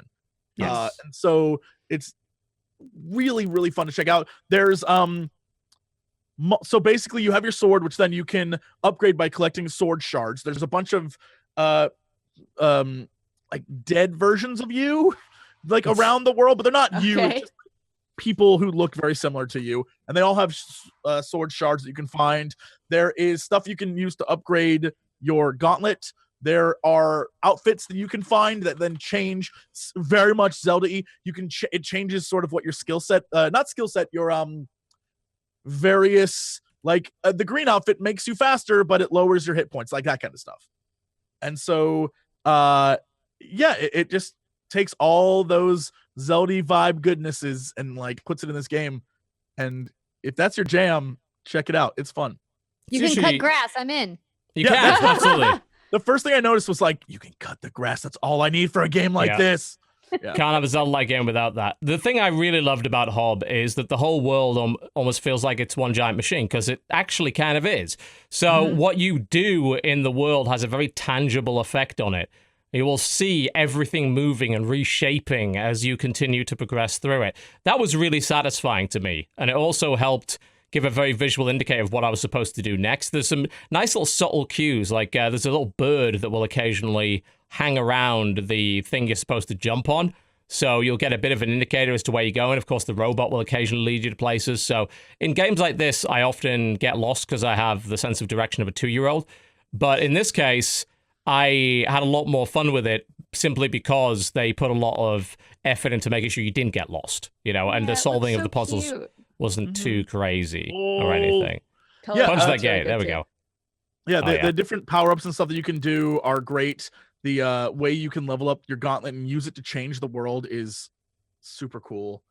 TV's right. The way the world changes is unexpected sometimes too. So you'll punch a thing or you'll hit something and it might change for the better, or it might unlock, because there's this weird creep, kind of like Zerg creep. Kind of like angry evil plant thing that's infecting everything. Yeah. And it's sort of taking over the world. And sometimes you'll be like, okay, what does this do? And now you're stuck in an area just filled with that shit. And you're like, oh, cool. What do I do now? That's good. Yeah. Quite a bit of backtracking. If you're not into that sort of thing, backtracking when you have a new ability. So you get the little Metroidvania stuff in there, but it's not the sort of perspective you usually get from a Metroidvania game. It's often like 2D, very much the 3D, not isometric, but pseudo-isometric perspective. It is some good stuff. Like, I think that's definitely a game that's at risk of being overshadowed just because of the number of games that have come out in the last few weeks that are just so goddamn awesome, both AAA and on the indie side of things. It will be a shame for it to be ignored because it's an interesting new title from guys that probably could have just continued to rely on Torchlight for a long time and kept making Torchlight games. They decided, no, we want to make something new and make something unique. And Hob's gorgeous and plays really well and has a lot of enjoyment for those of you that are looking for a Zelda-like experience. Totally. And I think that's a big market of people. Yeah, I think so. We'll see how that market translates on PC. I believe it's also available on console. So also, one of the things that I noticed that I think is really cool is over time, if you go and rest, stuff in the world like grows. So if you start cutting down grass, it will eventually grow back. That's cool. And I was like, oh. So like if you log out and you come back in, the world sort of refreshes a little bit. That's nice. I was like, oh, that's nice. Yeah. I played quite a bit of the new Call of Duty World War II beta. Give that a try. How's that? Well, initially I played it and I wasn't all that impressed because like, well, map's kind of small. It's just Call of Duty and you can't, jetpack around anymore. The weapons felt okay, but Call of Duty never really has that really meaty weapons. The sounds are always just a bit off compared to like Battlefield or something like Red Orchestra. Of course, the gunplay's a lot easier because there's not a lot of recoil. But then I found the war mode, and that is what changed my mind on the game completely. So there was a game back in the day that many of you might remember called Wolfenstein Enemy Territory. And the guys that made that, Raven Software, a lot of them now work in the various Call of Duty teams, either development or doing support for DLC. Their influence has obviously got in here because the war mode is basically Wolfenstein Enemy Territory. Like, even down to the fact that there are basically now 5 classes in the game called divisions that you can level up to, like, level 10 and get a different ability every time. That's literally the same as, like, what Enemy Territory did. And it's a multi-objective stopwatch mode, meaning that you start on one side, you complete as many objectives as you can, and then you play the other side, try and beat the other guy's time. So the one they have in the beta is one where if you're playing the Allies, you first have to assault an Axis command center. Which means, break in there, break through the walls, take it. And it takes about a minute to capture. Then you move on and there's a broken bridge. You have to repair the bridge. All the while you're taking sniper fire, machine gun fire, and everything like that. So that's pretty tough because it's an objective mode in a game where people don't often play the objective. So people were really bad at it. They also didn't seem to know that there was a smoke grenade in the game. So that's very important for that because otherwise you'll just get picked off by a sniper. So once we started figuring it out, it's like, hey, smoke the bridge. I'm going to go repair it and everything. That was really cool. And you can build emplacements and walls and barricades and stuff. So in the first level, you could build up the barricades, repair the walls, and the Allies had to put charges on the walls to blow their way through to get another additional entrance. Otherwise, it becomes a giant meat grinder because there's only 2 doors into the command center. So it keeps going, and there's eventually, if you get that far, a tank phase where one's driving a tank and the other side has to stop the tank, which again is straight out of Enemy Territory. That was in that. There was a bank robbery level, which involved using a tank to blow up the doors to the bank. That mode is really good. I loved it. I love these multi-objective modes. There's a game called Dirty Bomb, which is a very popular free-to-play shooter that has that, and it does it really well. Putting it in this game was a great idea. It's going to require the player base to get used to the fact that you have to play the objective and actually work together properly as a team, especially on that fucking bridge, because it becomes just a meat grinder. Yeah. I'm really happy to hear that this mode exists. When I played the PS4 beta, maybe I just didn't find it or it wasn't in the PS4 beta. It might not be. I played just regular PvP and I got real bored of that really quickly. Yeah, because it's the same modes and the same COD, right? You've played this 5,000 times before. That mode makes it. Absolutely makes it. If they've got enough good maps in it, and the map design is a concern because the maps are very small in the beta anyway. We haven't seen all of them yet, of course.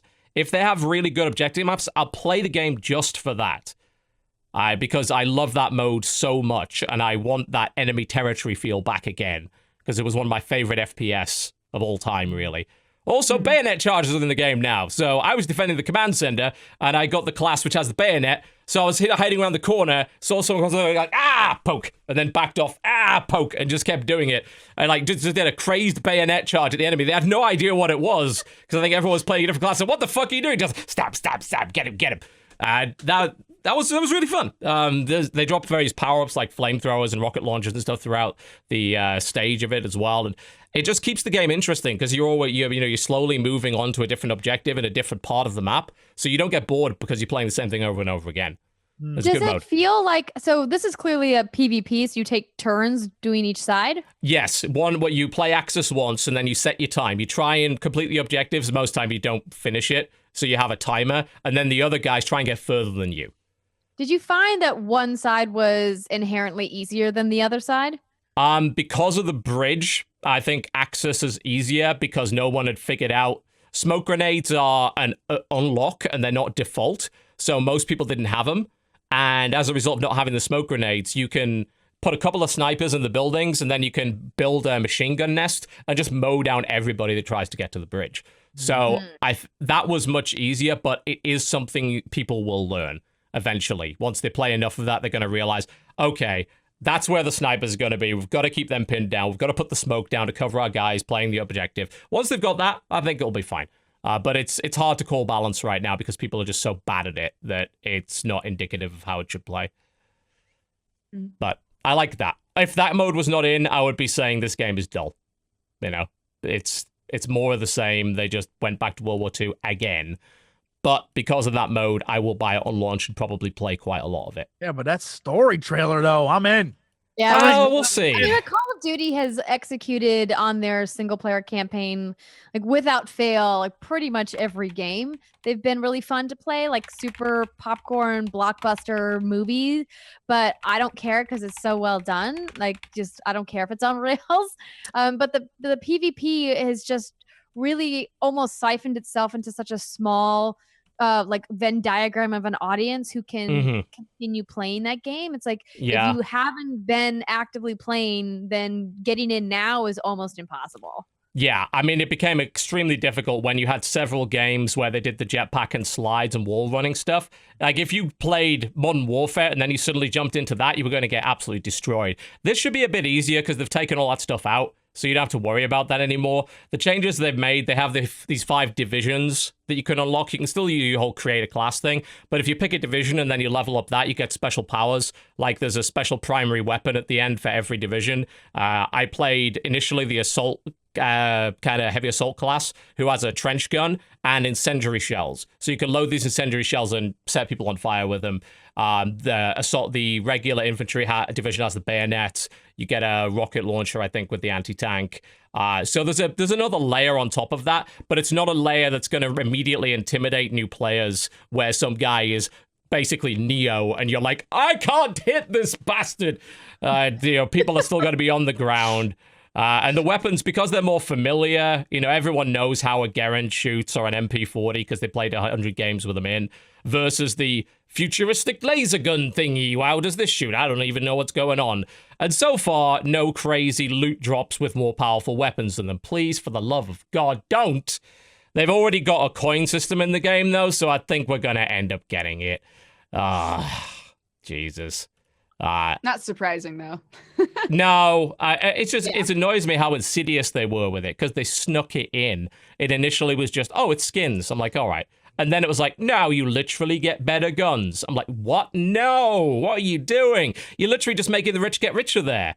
If you as you are exactly saying, Andrea, people have played this game for years and then have these special guns are going to slap you silly. Huh? Yeah, I mean, that's what I felt when I was playing in the beta and why I didn't spend that much time in it, because it's like, well, I'm forced to die all the time for at least my first dozen matches in order for me to even progress to like second or third level to get like the basic unlocks. In order to make it to where I can actually compete is going to require me to go into each match knowing that I'm going to just be outgunned. And that's a really frustrating way to play. Yeah, usually, and this is weird that they didn't do this in the beta, that they give you a default class which usually has some higher level stuff. But this time they didn't. Like, it's full on, you start the game with iron sights. And for some inexplicable reason in a World War II game, they put a fucking reflex sight in it. What? There was a reflector style sight that used to be used on anti-aircraft guns, and there was one for a shotgun, didn't look anything like this. The reflex sight is objectively better than the irons in every situation. So you've got to have played a few matches to get the reflex sight. So anyone that has the reflex sight when you don't is going to have an advantage over you. And that is very, very silly. It's just like, come on, I get the whole customization thing, but start people off with a class that has a full suite of abilities and then let them customize later. That's the best way to go about it. And this game, at least in the beta, didn't do that at all. So you started off with basic stuff, and there were obviously some weapons that were clearly better than others. So I hope they get that under control. Like I said, war mode's fine. We'll see how the single player is. I love the original Call of Duty single player. I think it's monumental. It's one of the best campaigns that's ever been made in FPS. Having all those, there was a level based on enemy at the gates, which was so good.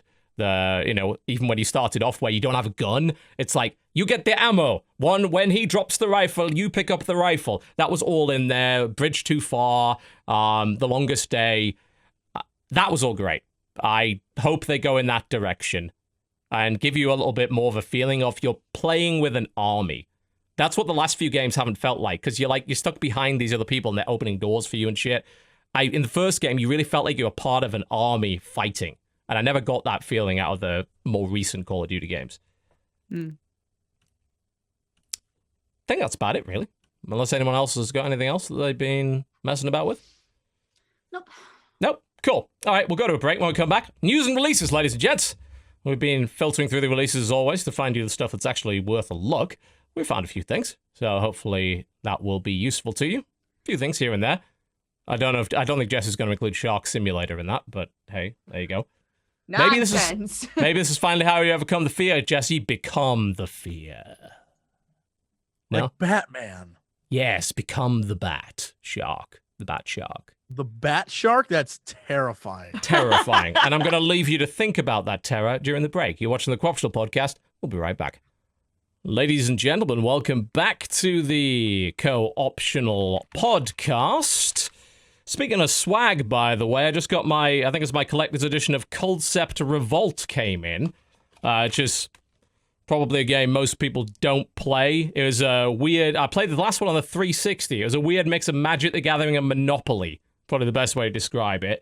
And the box had some really cool stuff in it.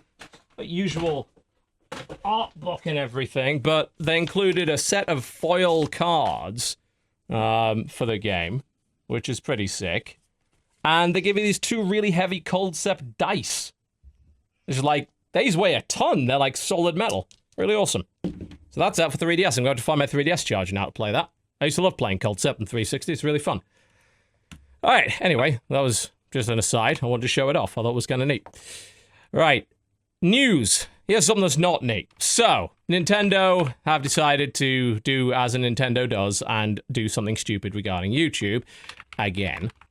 So, you'll may be aware there's something in place called the Nintendo Partner Program on YouTube, and this Partner Program is basically what you have to be a part of if you wish to monetize Nintendo videos. Otherwise, they will happily claim all of your videos' revenue, because they're a sack of dicks like that. Well, if you want to be part of the partnership program, you have to give a lovely, tasty 40 to 50% of your revenue to Nintendo. Yep, you have to pay them for the privilege of advertising their product. Sounds great. Why would anyone take that deal? I don't know, but some people definitely did, because a lot of the Nintendo channels really didn't have much of a choice about it. It's either that or lose all their revenue. There were so many channels that literally just relied on Nintendo for all of their content. So there was a huge shakedown and a massive slap in the face to people that had been supporting that company for a while. There is another program, which I can't remember, they may be called the Creator Program or something, where that doesn't happen. And I know a couple of people that are on that program. I think some of the major channels managed to avoid the Nintendo tax by being as part of that program. But that's also more of a promotional deal, so they're promoting and being sponsored to do Nintendo stuff, whereas everybody else is having to pay for the privilege. Well, and that was bad enough to the point where we don't even show Nintendo footage on the show anymore because there's a risk they might claim our whole show. It was a couple of years ago that they claimed the entire podcast, all 3 hours of it, over 50 seconds of a Pokemon trailer. So, needless to say, we do not show their footage anymore. Now, however, they've gone one step further, and they've decided that if you are a part of this Nintendo program, you are no longer allowed to stream video games on YouTube, using YouTube Live.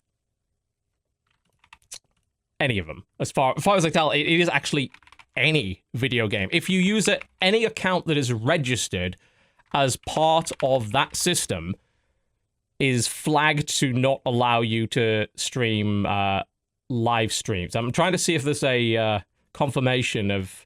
I don't see how they could do that.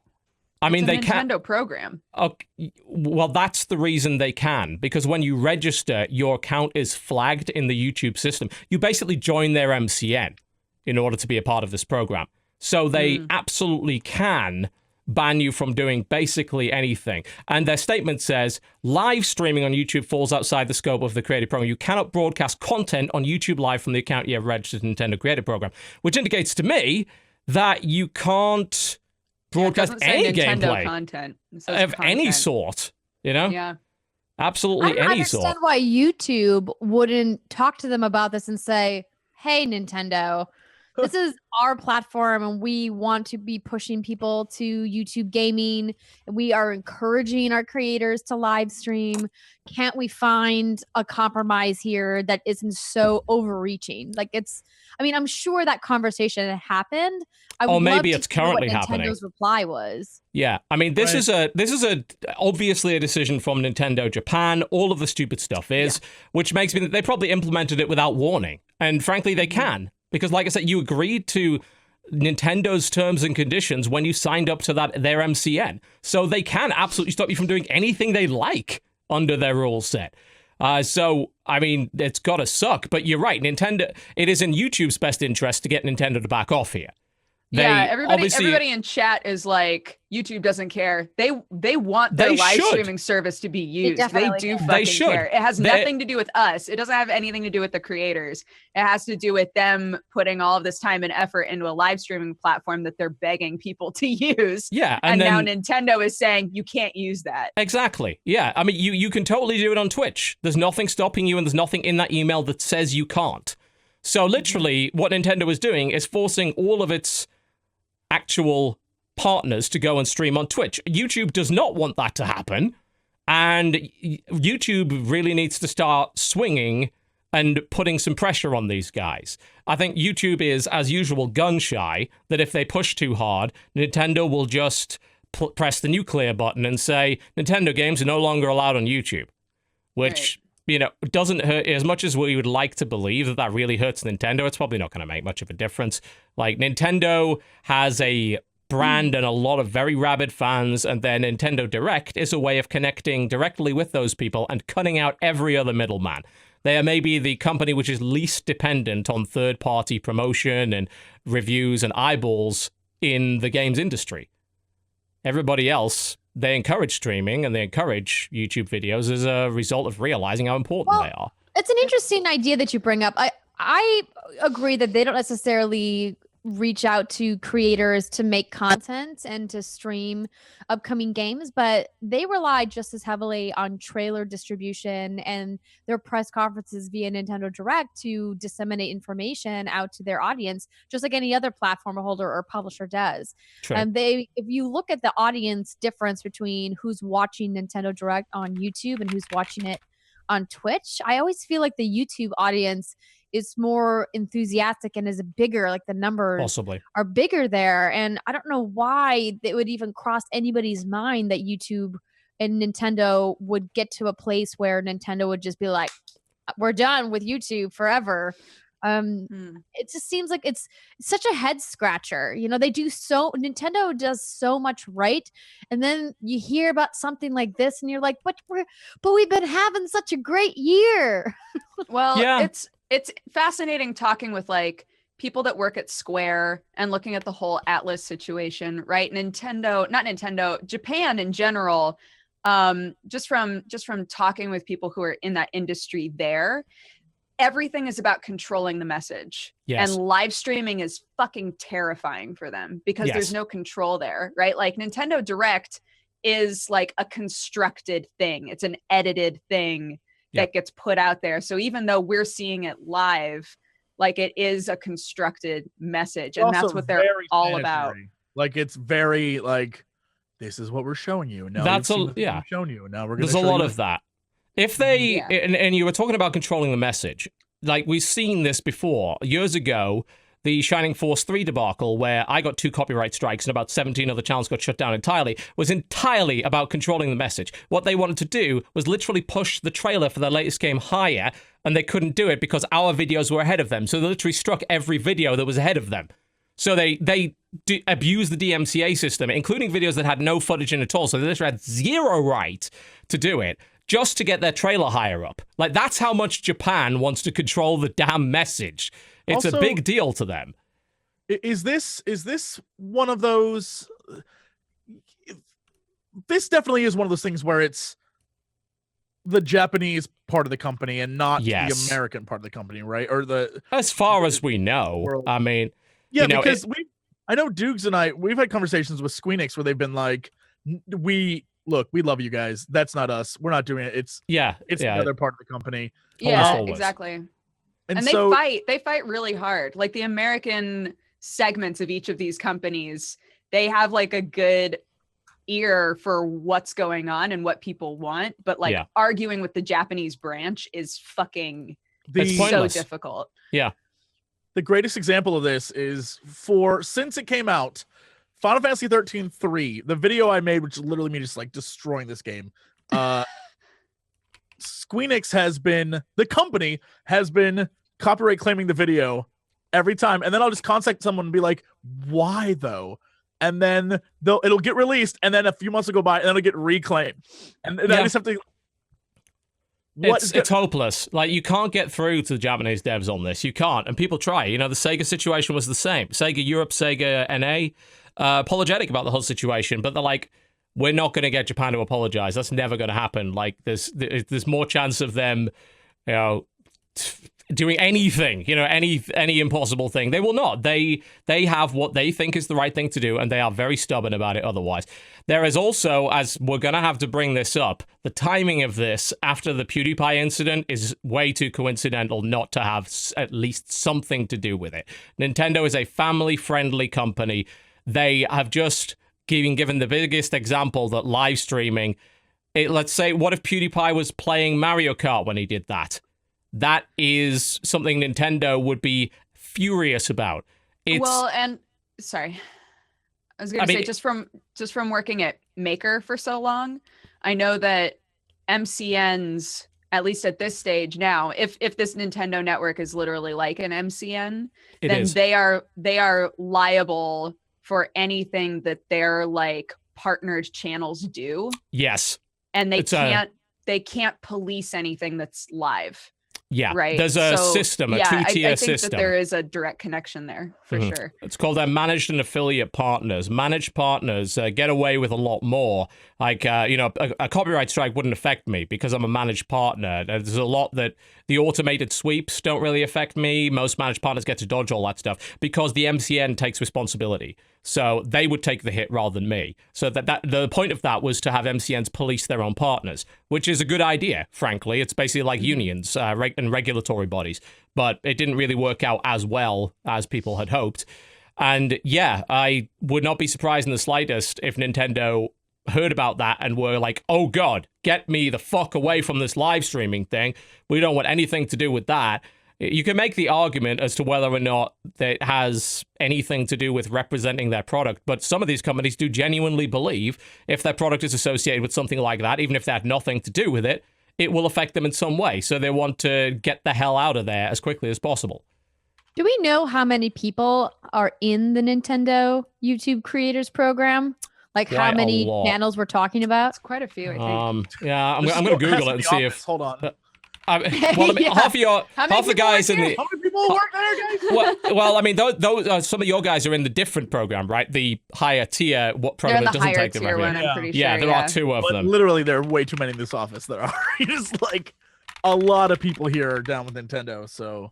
Yeah. No, I think it's an interesting case study to see, like, what were the reasons why? Like, try to, like, if I'm, like, a Nintendo executive, like, thinking about my brand and how I protect my brand and how I also, like, have this creator community specifically designed to make content about this brand, like, why would I make the decision to cut a method of content creation off from people specifically approved to make content in our creator program? I'm trying to figure out what it could possibly be. I mean, and like, it's an interesting idea that you bring up about, the whole PewDiePie thing, but ultimately it comes down to, like, you can't control what people are going to say on a live stream at any given time, right? Like, right. That's not a problem that's specific to YouTube. Twitch has that problem as well. Yeah, it certainly does. But I think Nintendo has far more influence on YouTube because of the Creators Program. Like, they saw, because of it, they have the ability to shut this down right now. So they did. Like, if they tried to do that to Twitch, there'd be an uproar. It would be and I think they're aware of that. And frankly, Twitch, may have a solid argument to go to court over that sort of thing. That might end up starting a huge fair use argument. We don't want that.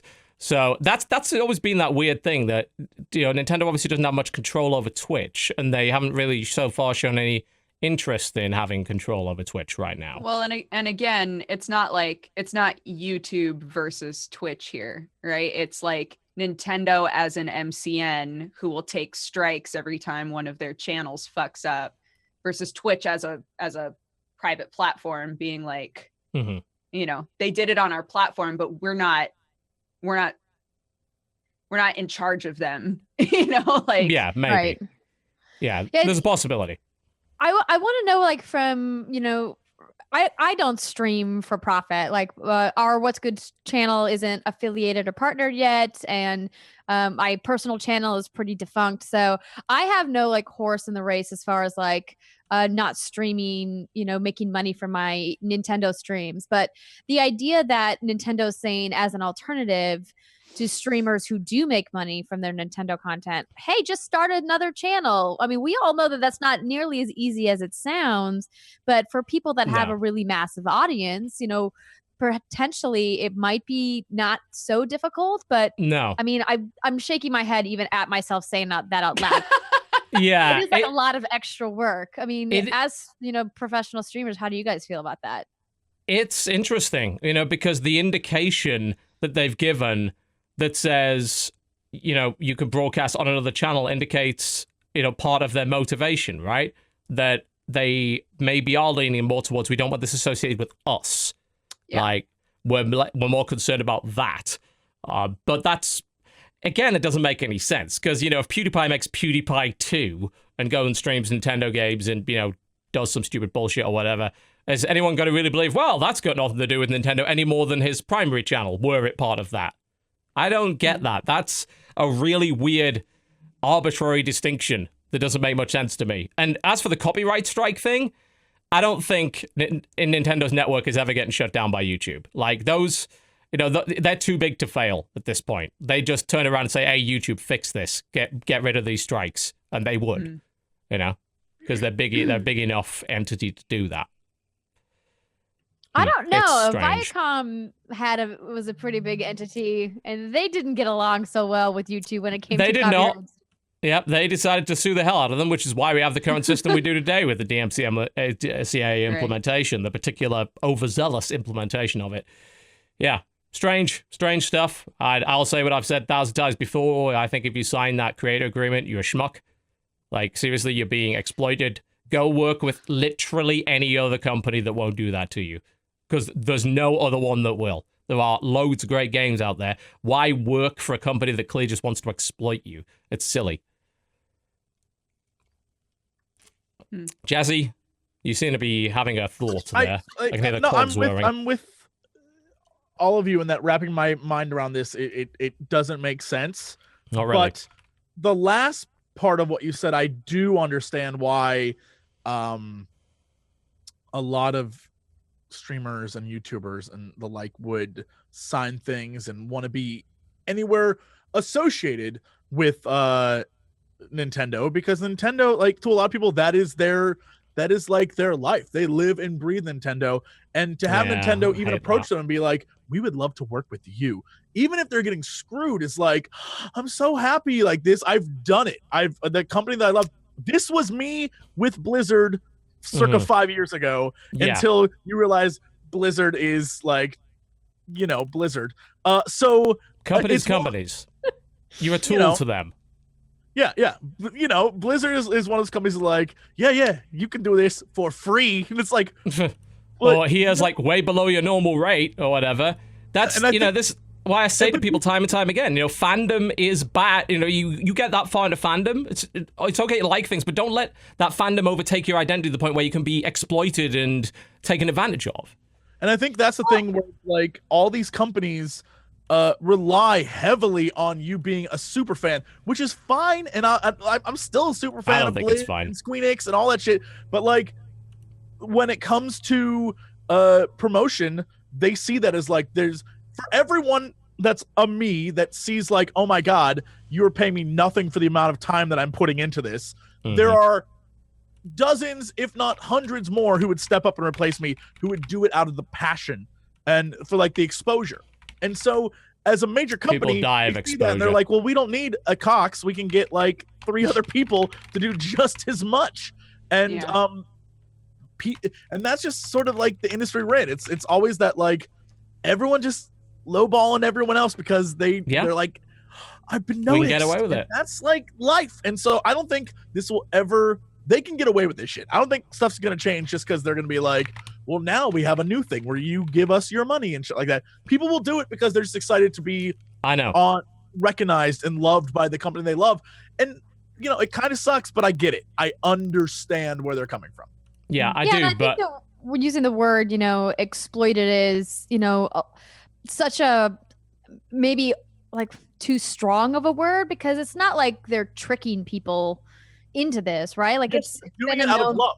Yeah, they're not tricking them. They're like, I understand you're screwing me, but I love you so much. I don't care because I'm gonna get access to things. I'm gonna be a part of your world now. And you're gonna invite me to events, and you're gonna like, I'm with you 100%. Well, because there's people who pay membership fees to be parts of fan clubs to enjoy that fandom with other people, and that costs them money. So I think, you know, from Nintendo's perspective, they're like, hey, you could still make money doing this. You just can't make all of the money. We're going to take part of that money since we are the owners of the property that you're using to make your money. You know, it's definitely something that was very earth-shattering when it first happened. And I've been in YouTube video making since like YouTube really started, like 2007. And so like when it happened, I was at first really angry, but then I was like, but actually, like, I get it. And I'm glad that more companies aren't doing it, but I'm frankly surprised that no one else has been like, well, clearly Nintendo's doing it. Why don't we do it? Well, I'm glad they haven't, you know, and I think it's very good that other companies have realized that this content provides enough value to them alone without them also having to take 50 to 70% of the profits from it. The idea that a company would exploit the super fandom, these are people that are already vulnerable to this message. We see it. It's not just companies that do this. YouTubers do it, streamers do it, you know, the worst of the worst. The guys that T. Martin and Pro Syndicate that exploited their super fan kids, lied straight to the faces of their fans to exploit them in an illegal gambling operation. It's the same sort of situation. These are people who are really vulnerable people that are being led down a path where they can be exploited by someone. It's called a parasocial relationship. It's by, you know, these other guys have way more power in the relationship than the other person. So that person is very vulnerable to that kind of thing. But I think it's corporately irresponsible. I think I agree with Andrea on the fact that with the examples you just made, they were actively lying and fucking people over. And this, Nintendo is not lying. I'll give you that. Yes. Yeah, and this is a little bit different, but I understand what you're saying, where it's like they're abusing a relationship. Yeah. But with that said, a lot of these people do not see it as that. They see it as like, this is my way in, this is my access, this is how I get to be with the people that I truly love and respect. And so to them, we might see it on a different level because we've been doing it so long and we understand. But to them, this is like a special thing, and I get it. I don't like it, but I get where they're coming from. And so I find it sad. Very sad. You know, there's a reason why every panel I go on, it's like, how do you make it big on YouTube? You know, do you have any advice? You know, and I'll say, you don't sign deals like this. You don't allow yourself. If something sounds too good to be true, probably is. Don't sign to something where you're going to be giving someone a bunch of money for supposed rewards. It's like how MCNs used to be back in the day. You know, Machinima is a great example. Been in that position. But yeah, we all have. All you know, been given super dodgy opportunities. Absolutely. Yeah, back when Machinima used to be 50-50, then they take all your premium ad revenue, all your non-US revenue, then try and sign you to a perpetual illegal contract. You know, never even back sign a thing that says in perpetuity. Well, I mean, that's illegal. That's an invalid contract. You know? The biggest problem with is that these kids just weren't reading the contracts. I mean, when I was working at Machinima, working with directors, helping to create some of these content deals with these people that own their channels, it was always me being like, did you read everything? read everything. Let's talk about each and every clause. If you have questions about anything, let me know. And it was always so shocking to me how they'd be like, oh yeah, it's fine. I go, but did you read everything? Because do you understand what you're actually agreeing to? That is the key. That's the perfect verbiage there, Andrea, which is these kids. The vast majority of who we're talking about are young people. And so they don't have the world experience. They don't know what to expect. Things like, hey, we're going to take most of your money, but you get access to a game is like, oh shit, are you kidding me? I'm so excited. So yeah, it's a different world because they are very young. A lot of the people who are caught up in like the hype, especially Nintendo, are pretty young considering. So I think that's something to consider as well. Yeah, I mean, I think in that case it's even worse because if you know there's a bunch of easily overhyped, vulnerable kids that don't know. They don't have lawyers. They don't know the reality of this business. They don't know the amount of people that are out to get them, out to screw them over. And they don't know the value of what they're giving in return for what they're getting. Getting a game a couple of days early is really not that valuable because there's 100, 300, 500, 1,000 other people that are getting it at the same time. You're not going to gain much of an advantage that way. But in return, you're giving them 50 to 70% of your revenue, and you're also signing away rights like being able to live stream now. So I think, like, in that case, when you're targeting this at younger people, that's potentially even worse. This whole conversation sounds like every conversation I ever had with my parents, where it's like, we've experienced shit, we know better than you. And I'm like, whatever, Mom. And this is thinking back to 2010, Jesse, and the shit I was like, sure, okay, that sounds fine. Versus now, it's like, I should have listened to people who knew better. But, like, it's hard to talk to someone who is a Super Nintendo fan, for example, who is young, who wants this. Like, if this is what they want, then there's nothing that you or I or anyone can say. No, really. And it's not. So, good luck. You're probably going to get an awesome lot of video exclusives. I hope it does well for you. Yep. Cheers. Hope your channel doesn't get super popular and end up handing over $10,000 a month to Nintendo because you're getting the raw end of the deal there. I'll tell you that for a fact. Not good, as those of us who were on 60-40 agreements with the Game Station for years realized, like, oh, look at where all that money went. And now, like, you're assuming, though, that they're getting lots of views. These days, even a video with 100,000 views doesn't crack very much money. So that is a fair point, yeah. I bet the vast majority of the channels don't even need to worry about the, like, $10 that Nintendo was taking as their cut. In that case, that's, that is true. But one has to wonder if you are that small that they're even sending you a game to begin with. They're probably not. I imagine you have to hit a threshold before they give you that access to that stuff, in which case you probably are making a decent amount of money. But I wouldn't know. I'm not sure how it works beyond that point. Don't know anyone's actually signed up with it. All right. Well, that's that. So, other little bits of news going on at the moment. This actually did happen after the show. I think it was on Wednesday that they announced this. That the launch of Fortnite Battle Royale, we discussed a little bit of it last week, got 1 million players right out of the gate, which is a lot. That's quite a lot of players. What's interesting is that I've been watching the graphs for PUBG over the last week, and PUBG. And they haven't really gone down. Which indicates to me, my God, there is a huge market for this kind of game, because it's not like Fortnite went and stole all the PUBG's players. There's still, the PUBG players are still there. Yeah, it's just there's now even, there's people who are playing this as well, who either want a free version or, of course, want to play the console version. And development on Fortnite is going quickly. They reacted to one of the earliest pieces of feedback, which is assault rifles suck and the spread's too much. So they patched that within like 2 days. And I got a chance to play it. I know, Jess, you played it for a sponsored deal. I tried it. I've been playing it on and off throughout the week. And what I said, I think, applied quite nicely. I said I'd play a Battle Royale game if it was faster than PUBG. Because PUBG's got too much downtime for my taste. It is. Fortnite is faster. Yep, it's quicker. And I love, like, the base game of Fortnite. I haven't gotten to play the Battle Royale mode specifically. And then they just announced they're doing another new mode. Oh, really? That's out this week. Yeah, it's like a horde party mode. Right. Let me look at it really quick. Interesting. And so it's another PvP style horde bash is what it's called. And it's going to come out on October 5th in a new update. Oh, it's PvE. Okay. But when they announced this, I was super pumped because I've been looking for another way to play. And when I originally talked to the development team when I first saw this game at like a Judges Week, like in 2013. I don't remember. It was a long time ago. It's been in development for a long time. Yeah, it's been a while. They said at the time that PvP was part of the plan, but they didn't say specifically what it looked like. And so it was frustrating to me when this came out and there was that whole debacle with Bluehole, that it was like somebody would actually think that Fortnite specifically made this mode to compete with PUBG when that's not how games work. You can't build a mode like that in 2 months. No. So although knowing Epic, maybe they can. I don't know. They're very good with their engine. But I mean, we discussed this like a couple of weeks ago, and we said, look, Bluehole gave them the absolute PR coup, and there's no way that this would have hit 1 million players on the first day if Bluehole hadn't caused a huge scene over it. So Bluehole are pretty damn stupid for doing that. But I mean, I played it. It's fine. It's a bit basic. I prefer first-person games than third-person.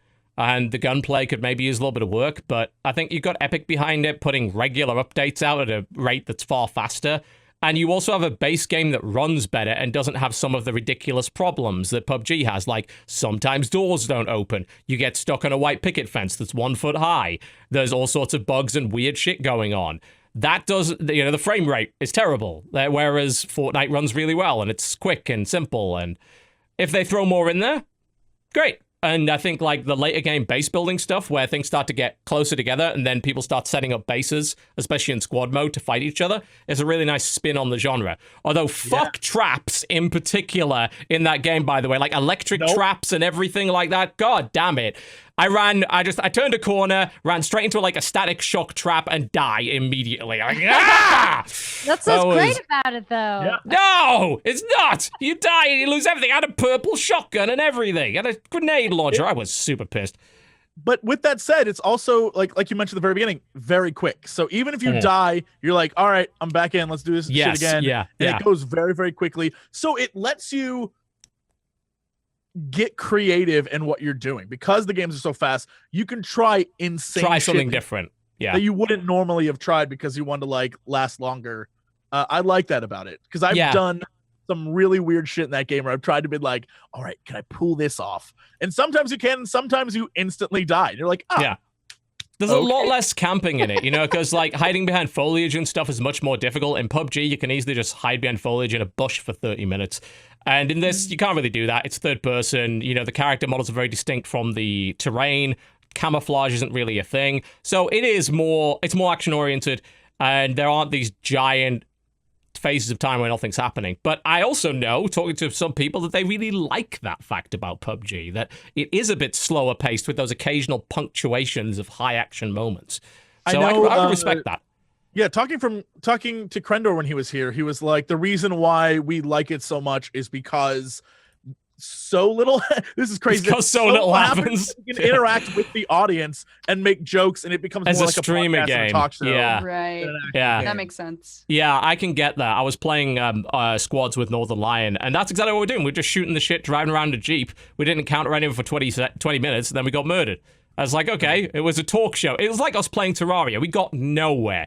It became a talk show. But it'll be interesting. There's obviously a lot more of the games that are going to be working on Battle Royale modes. It's clearly en vogue right now.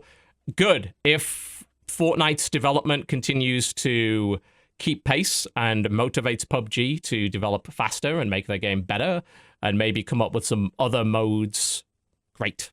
I'm happy with that. It's good for the consumer, frankly. We like the choice. But yeah, I like it. I drop in for a couple of rounds every night. It takes 10, 20 minutes. Feels good. Cool. I think that's probably about it on the news. Andrea, is there anything you happen to have that's lying around? I think it's been a bit of a quiet week, really. It has been. I just saw a headline that says that there's a free PS4 demo of Gran Turismo Sport coming, but only for a limited time. That's weird. I don't know why you'd make a demo limited. If you made that is weird.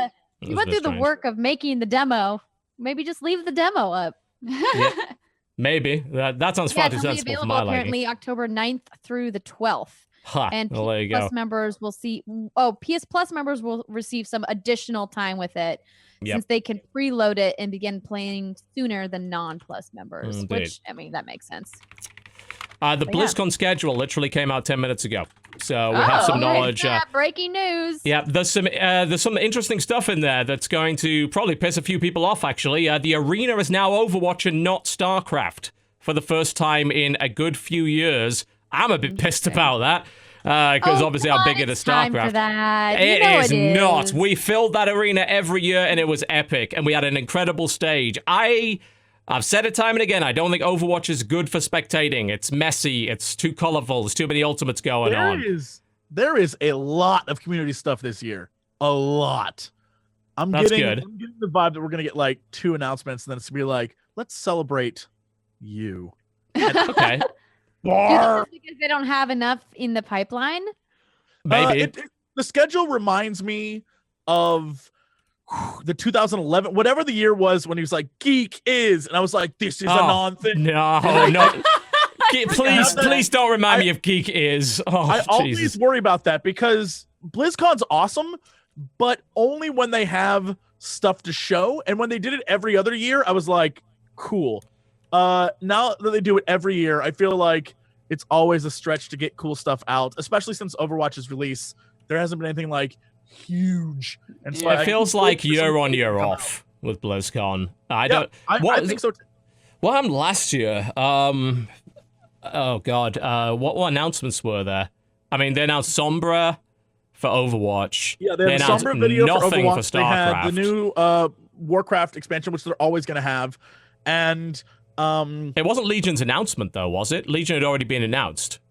No, they keep releasing like the trailer stuff. Right, and so it wasn't a big announcement. Probably have a Warcraft expansion, but there's no Diablo stuff. Diablo is like an hour total of content the entire time. Oh, Jesus, you can tell that's getting abandoned. Oh yeah, last year they announced the Necromancer for Diablo. Yeah. Heroes is stuff that already, like, there's nothing really they're going to be able to announce with that's going to, like, blow people away.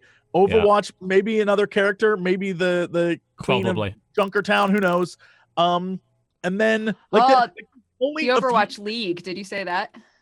Oh, yeah. They'll definitely say something about the Overwatch League. They'll do something with the Overwatch League, for sure, but it's not. They're not starting it here. That's the Overwatch World Cup that's getting the arena. Right. I'm going to be very interested to see if they can fill that arena, because they did it for StarCraft a lot. StarCraft has a huge fan base that comes to BlizzCon to watch esports, like, because it's the biggest. It's the top tier StarCraft event of the year. The only other one that's even remotely comparable is Katowice in Poland with the big arena. We get Hall A, which is still a big hall, but I'm going to be intrigued. I'm going to pop into that Overwatch arena and see how many people, because it's a big test, how many people want to watch Overwatch. Because if the Twitch numbers are anything to go by, not enough. But last year at the con, the Overwatch area was crazy. So, true, but wasn't that its absolute first LAN tournament that had ever happened? If I recall correctly? Like, it was the new hotness back then, right? The reason why Overwatch is probably going to be more popular than StarCraft is because Overwatch is more approachable as a game than StarCraft is, and it's easier to watch for people who aren't super proficient at it. Like you can with a very light understanding of how the mechanics work, you can follow an Overwatch stream. As you know, StarCraft is like wizardry. It's like magic. I know. It's like that's the wonderful thing about it. That's and you're like, what is happening? How are these people know what's going on everywhere at the same time? Oh, everything's exploding.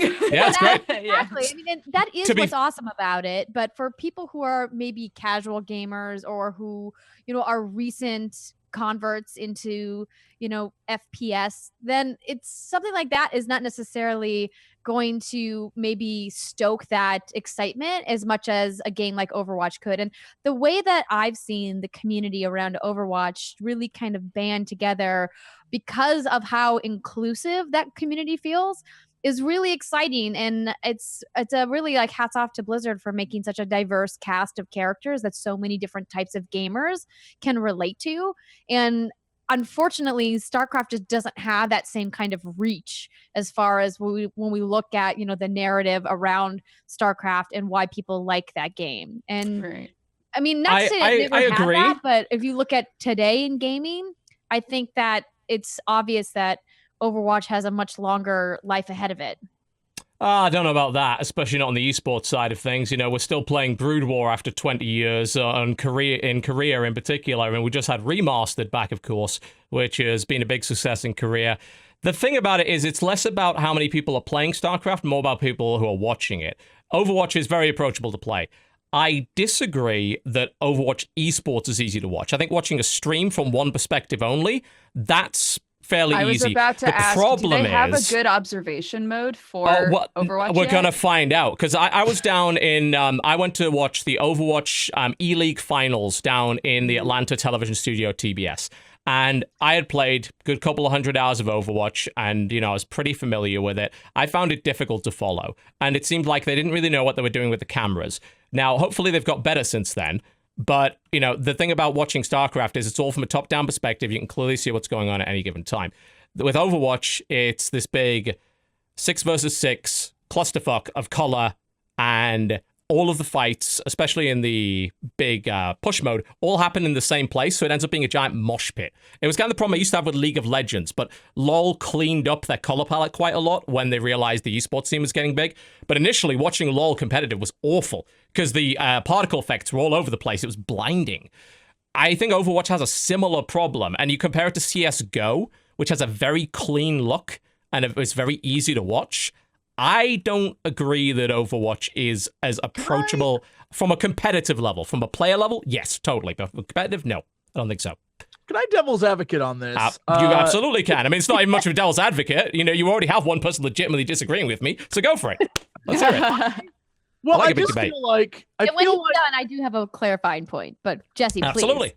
So I have been to and seen a bunch of Overwatch tournaments, and I vividly remember a conversation I had with, there was like 8 of us all together watching one of the matches, and I remember looking at everyone being like, I can't tell who the fuck is who right now. Like, can't they change the colors up a little bit? And everyone looked at me like I was the old man in the room. I realized, like, maybe I'm just getting too old to like follow what the kids are doing on the screen, and everyone else was fine. Everyone else is like, we know exactly what the hell just happened. And I was like, oh, okay. So I feel like maybe it goes back to the conversation where you're like, I love XCOM and this and that. Like, maybe it's just not our jam, right? Like, I don't know. I played a ton of Overwatch. I like playing it. No, because everyone there was like, no, we totally get what's happening. Like, this is easy to follow. And I was like, I don't think it's easy to follow. Okay. And I just put the hoodie on and was like, I'll be sitting in the corner. It can be quite... My point specifically wasn't in regards to it being a better esport than StarCraft. I think StarCraft has made its mark in a very impressive way in the esports community over many, many years. I'm talking specifically about it being on stage at BlizzCon, and how BlizzCon is not full of esports fans. It's full of community members that love Blizzard. And every time I've gone to BlizzCon, the vast majority of people that I see are not there to cheer on a player or a team or watch the tournaments. They're there to dress up in cosplay, to go to the costume contest, to potentially meet, some of the devs, and then most importantly, to talk to like their guild members and to talk to all the people that they play with online.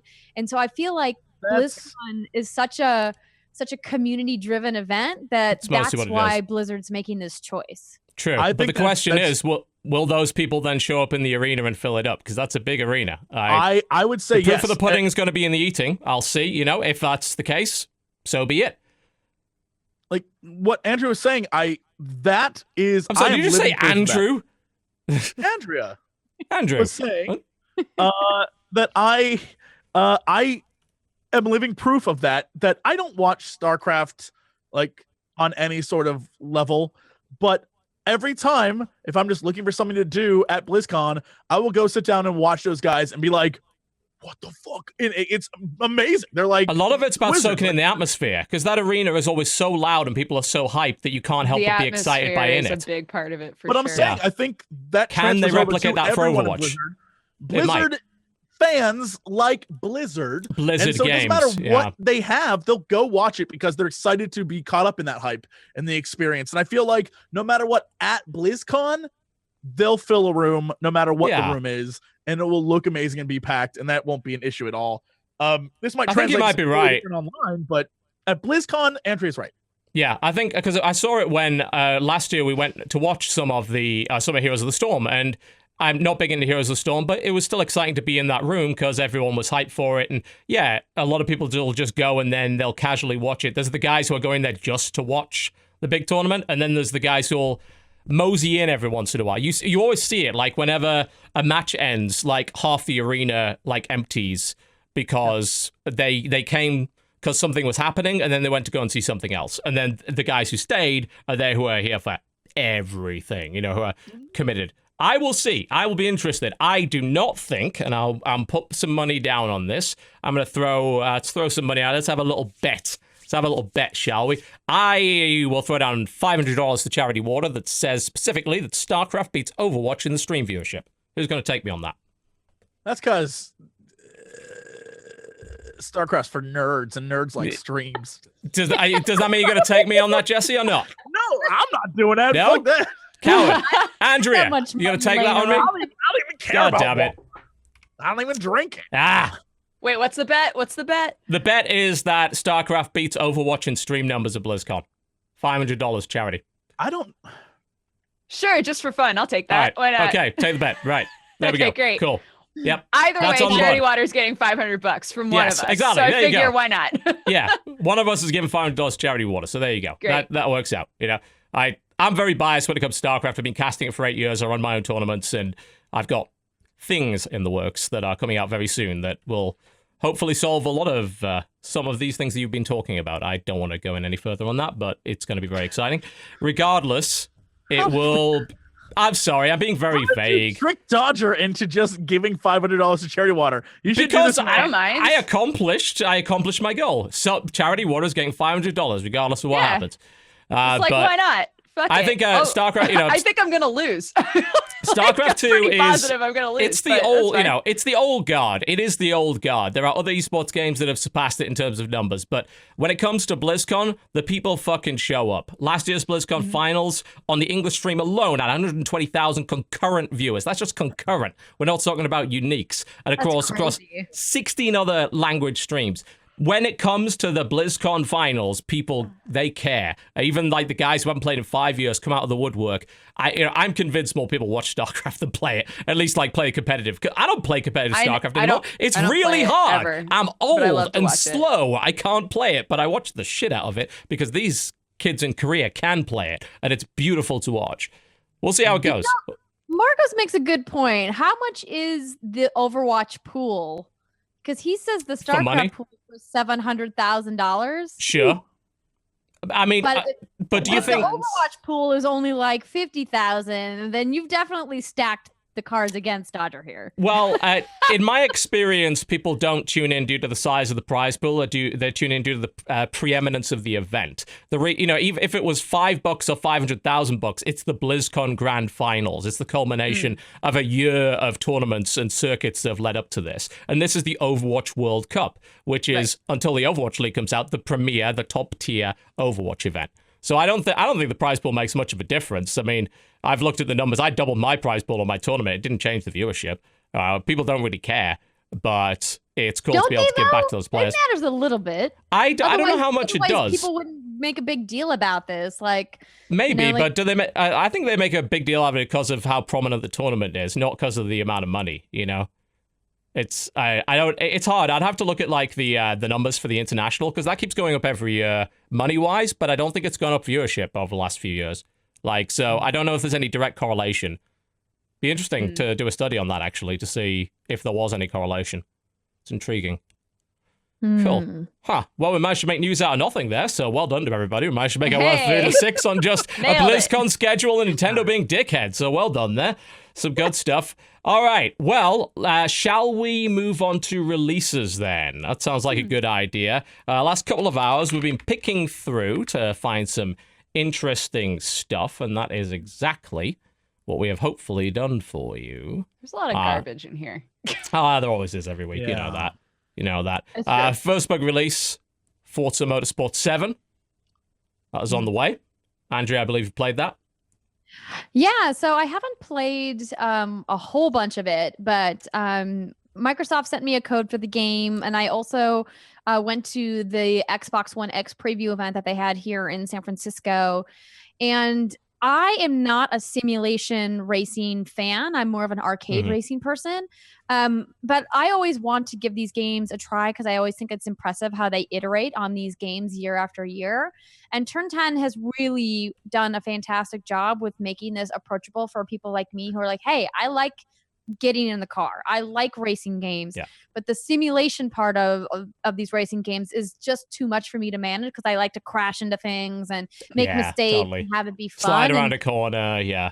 And that's really like not the purpose of a simulation racer, but they've really made it approachable for people like me so that I can turn a bunch of assistive things on in the menu.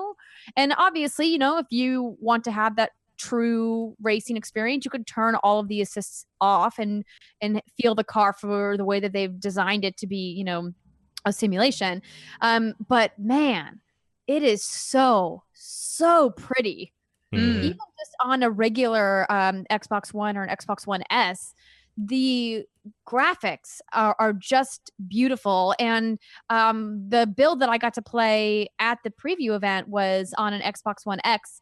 And it just is like, it blew me away, like how gorgeous this game is with the weather and the rain and how you can really feel it. There was a moment when I was driving on a track and it had been raining during the race. And then as I was coming along like the last half of the final lap, the clouds like parted at sunset. You know that that moment when it's been overcast and everything's still wet and then the sun like peeked through and it was like almost orgasmic looking. It was saw the face of God right there. Just ridiculous. Super cool. And so if you really love high-end graphics and you have any interest in cars whatsoever, I would say don't skip at least trying the demo. I mean, they did a really nice job with this game. Yeah, I might download it on PC, just play 4K 60 and see what it looks like, because that sounds really good. Although, I'll be disappointed if they don't bring out a Hot Wheels expansion for this one, because the last one, that was great. Loved that to death. Forza Horizon 3. Absolutely. Super cool. Very much a fan of that. Something else I'm a fan of, finally for Switch, Lovers in a Dangerous Space-Time. Maybe like literally the most appropriate Switch game that could possibly exist. Like a two-player co-op game that is ideal for giving one Joy-Con to one person, one Joy-Con to another. It's great to see that. That game deserves a lot more attention. It is one of the coolest co-op experiences you will ever get to play. So if you have a Switch, please try this out. Trust me, it's really, really fun. I had a lot of fun with that. You did as well, Dodger Frog Call correctly. Played it with Strippin'. Yeah, that game was super good. Fun. Yeah. Another game that's coming out that looks super cute and way up my alley is Reverie. Okay. Reverie. Yeah. There we go. It looks like it's a puzzle platformer, maybe. Yes. Oh, it does look super cute. That's cute, adorable. Right? It's got a little red scarf, and maybe a little sad. There's a scene where it looks like it's the fucking end of the world. I mean, yeah, it looks a little like dark, doesn't it? Yeah. I wonder what's going on there. What is it with all these cutesy protagonists and then suddenly it's like, the world is dead? Oh, God, please, no. It's terrible. Guess it's supposed to make you feel more sorry for them. Also, the Battle Chasers game that we talked about earlier. Yep, that is out. That right after we finish up here. Just came out a couple of hours ago. I'll be giving this a chance. I have no idea what Battle Chasers is. I didn't follow the comics or anything like that. Battle Chasers is a late 90s comic. Yeah. It is phenomenal. It is based off of Japanese RPGs, but in comic book form. And now they've created a real JRPG based off of the comic book. It's crazy and cyclical, and I love it. And it was my jam when I was a kid. Now I'm back, baby. Yep. The art style looks great, and that enthusiasm is infectious. So I will give it a try on the basis of that. PS4 and also PC availability for that. What else we got? Yes, of course. The little foil cards I've got here is for Concept Revolt, which is available on 3DS. Like I said, mixture of Monopoly and Magic the Gathering. Really fun game if you're looking for some deck building and some board game, tabletop style stuff. Really cool art style. Pretty sure one of the cards is a potato soldier. Just a giant animated potato. What else could you possibly ask for in that? Outside of that, Jidge is out today, I think, on PS4 and... That's a stupid name, isn't it? Jidge. It's supposed to be judge, but with a Y in it. I suppose Jige. I don't know. Sounds I don't know. Worse. Yeah, it does. It seems like it's kind of a Judge Dredd style top-down twin stick. They describe it instead of as a rogue-like as a rogue hate, which I hope I never hear that word again. But that's a thing. That looks okay. Interested in that. It's a little co-op game called it's competitive. I think it's party game. No Heroes Here. It is a frantic co-op game for 1 to 4 players, available with online, yes. Craft and use several items effectively while coordinating a ragtag band of non-heroes to defend castles and survive. It's a pretty cool 2D game. That looks fun. It's pretty cool. Anyone else got anything on October the 3rd they were interested in? No, not really. Yep, I think that's about it. But on the 4th, Tarim looks kind of cool as a person who likes little dungeon crawler games. Tarim. Yeah, Tarim. Okay. Their video's broken on that. Looks sort of like a roguelike-y kind of thing. Yeah. Fair enough. There was interesting one. I'm not quite sure how you play this, but it's called Domino Dungeon, a physics-based puzzle game where you place and topple domino pieces to collect gems and treasure in a dungeon. So it's literally like creating one of those big domino stacks, like a domino track, and having them all fall down to then collect everything and open the treasure chest. Oh, it's kind of a neat idea to mix the dominoes in there. It's almost like a bit of a 3D Angry Birds to some extent with dominoes. So I thought it was kind of neat. There's one called Empire Lord of the Sea Gates, which is out on that day. This is set in New York in 1911. It's flooded, apparently, and I think you're sort of playing kind of mobster thing, like a mob of some sort. Not quite sure what the game is about. It looks good, though. A neo-Victorian steampunky setting, apparently. It's a tactics-based combat game with bartering and archetypes and leveling and professions and weapons. And yeah, basically, it's a kind of an XCOM-like tactics shooter by the looks of it. This looks like it might be quite interesting. It seems like it'd be up my alley. Anyone got anything else on October the 4th that looked like it might be cool? Nope. All right, let's move on to October the 5th. What we got? Barrage Musical. It's apparently a rhythm bullet hell game. Oh, like a music rhythm bullet hell. And I'm that sounds horrific. What the fuck is that like? Well, there's anime bullshit in it. It sounds like this is an arcade port because I'm looking at it's very for 4x3. Oh, God. Yeah. Screw everything about this thing. No, I'm not touching that. It also doesn't have English language support, so you'd have to be fairly hardcore, I think, to try that one out. I'm gonna do Pro Gamer Manager 2 is coming. No, not again. Didn't you play the last one? I played Pro Game Manager 1, and there's videos still this day of me rage quitting into Dodger's office. So it's terrible, right? At least the first I can't wait to see what the second one's like. I will have to play it. Well, I think hopefully they made it better. Huh. Yeah, I'll leave that one to you. Stardew Valley, of course, coming out to the Switch. Yeah, so I kind of missed this in its previous release. I know it was super popular and a lot of people really loved it. And I think that the fact that I could take it on the go and it's going to be portable is going to give me more time to dig into it, because I do spend a lot of time on airplanes, and that's why I really love my Switch. So I'm really pumped for this release. Yeah, I think a lot of people are quite excited about having this portable there. It's not the only really good indie game, though. We're also getting Axiom Verge and Volgar the Viking on Switch, which are both two very good, if difficult, games. And, of course, A Hat in Time hits PC, PS4, and Xbox One on October the 5th. Finally, this game is coming out after a long development cycle. Yeah, there's another game called A New World Kingdoms that looks kind of interesting. It's like a hex-based board, but it's calling itself a strategic 4X game. Yep, that's my kind of thing. I just really like the way that it looks. It looks very clean. Yeah, it does. Yeah, it reminds me a bit of Endless Legend, which is definitely not a bad thing to remind me of, because that had a great art style. Yeah, I'll probably check that out. That's my kind of thing. Anything else on October the 5th that people found that looked interesting? Nope, no. We're good? Okay. October 6th, Jesse. Man, for some reason it says Hat in Time on here as well. Yeah, I don't know why it's there. Yeah. I can't, like, Oxenfree's on here. I can recommend that for Switch. Although I just saw a thing tweeted today that said it was out already. Really? So may have come out early. I don't know, but if you haven't played Oxenfree, that game is my jam. I love that thing to death. So you should definitely check that out if you have a Switch. Not checking out that Shark Simulator that we see right here. I haven't even looked at it. Do I have to go? I don't want to see it. No, it's a dumb game. Like it's trying to be Goat Simulator and failing by the looks of it miserably. So you might not want to go anywhere near that. Oh, it's a shark, but he's goofy. Sharks are not goofy. Take them seriously. Terrifying. They're depths right now. Why does nobody listen to me? You're the boy who cried shark. Godless killing machines.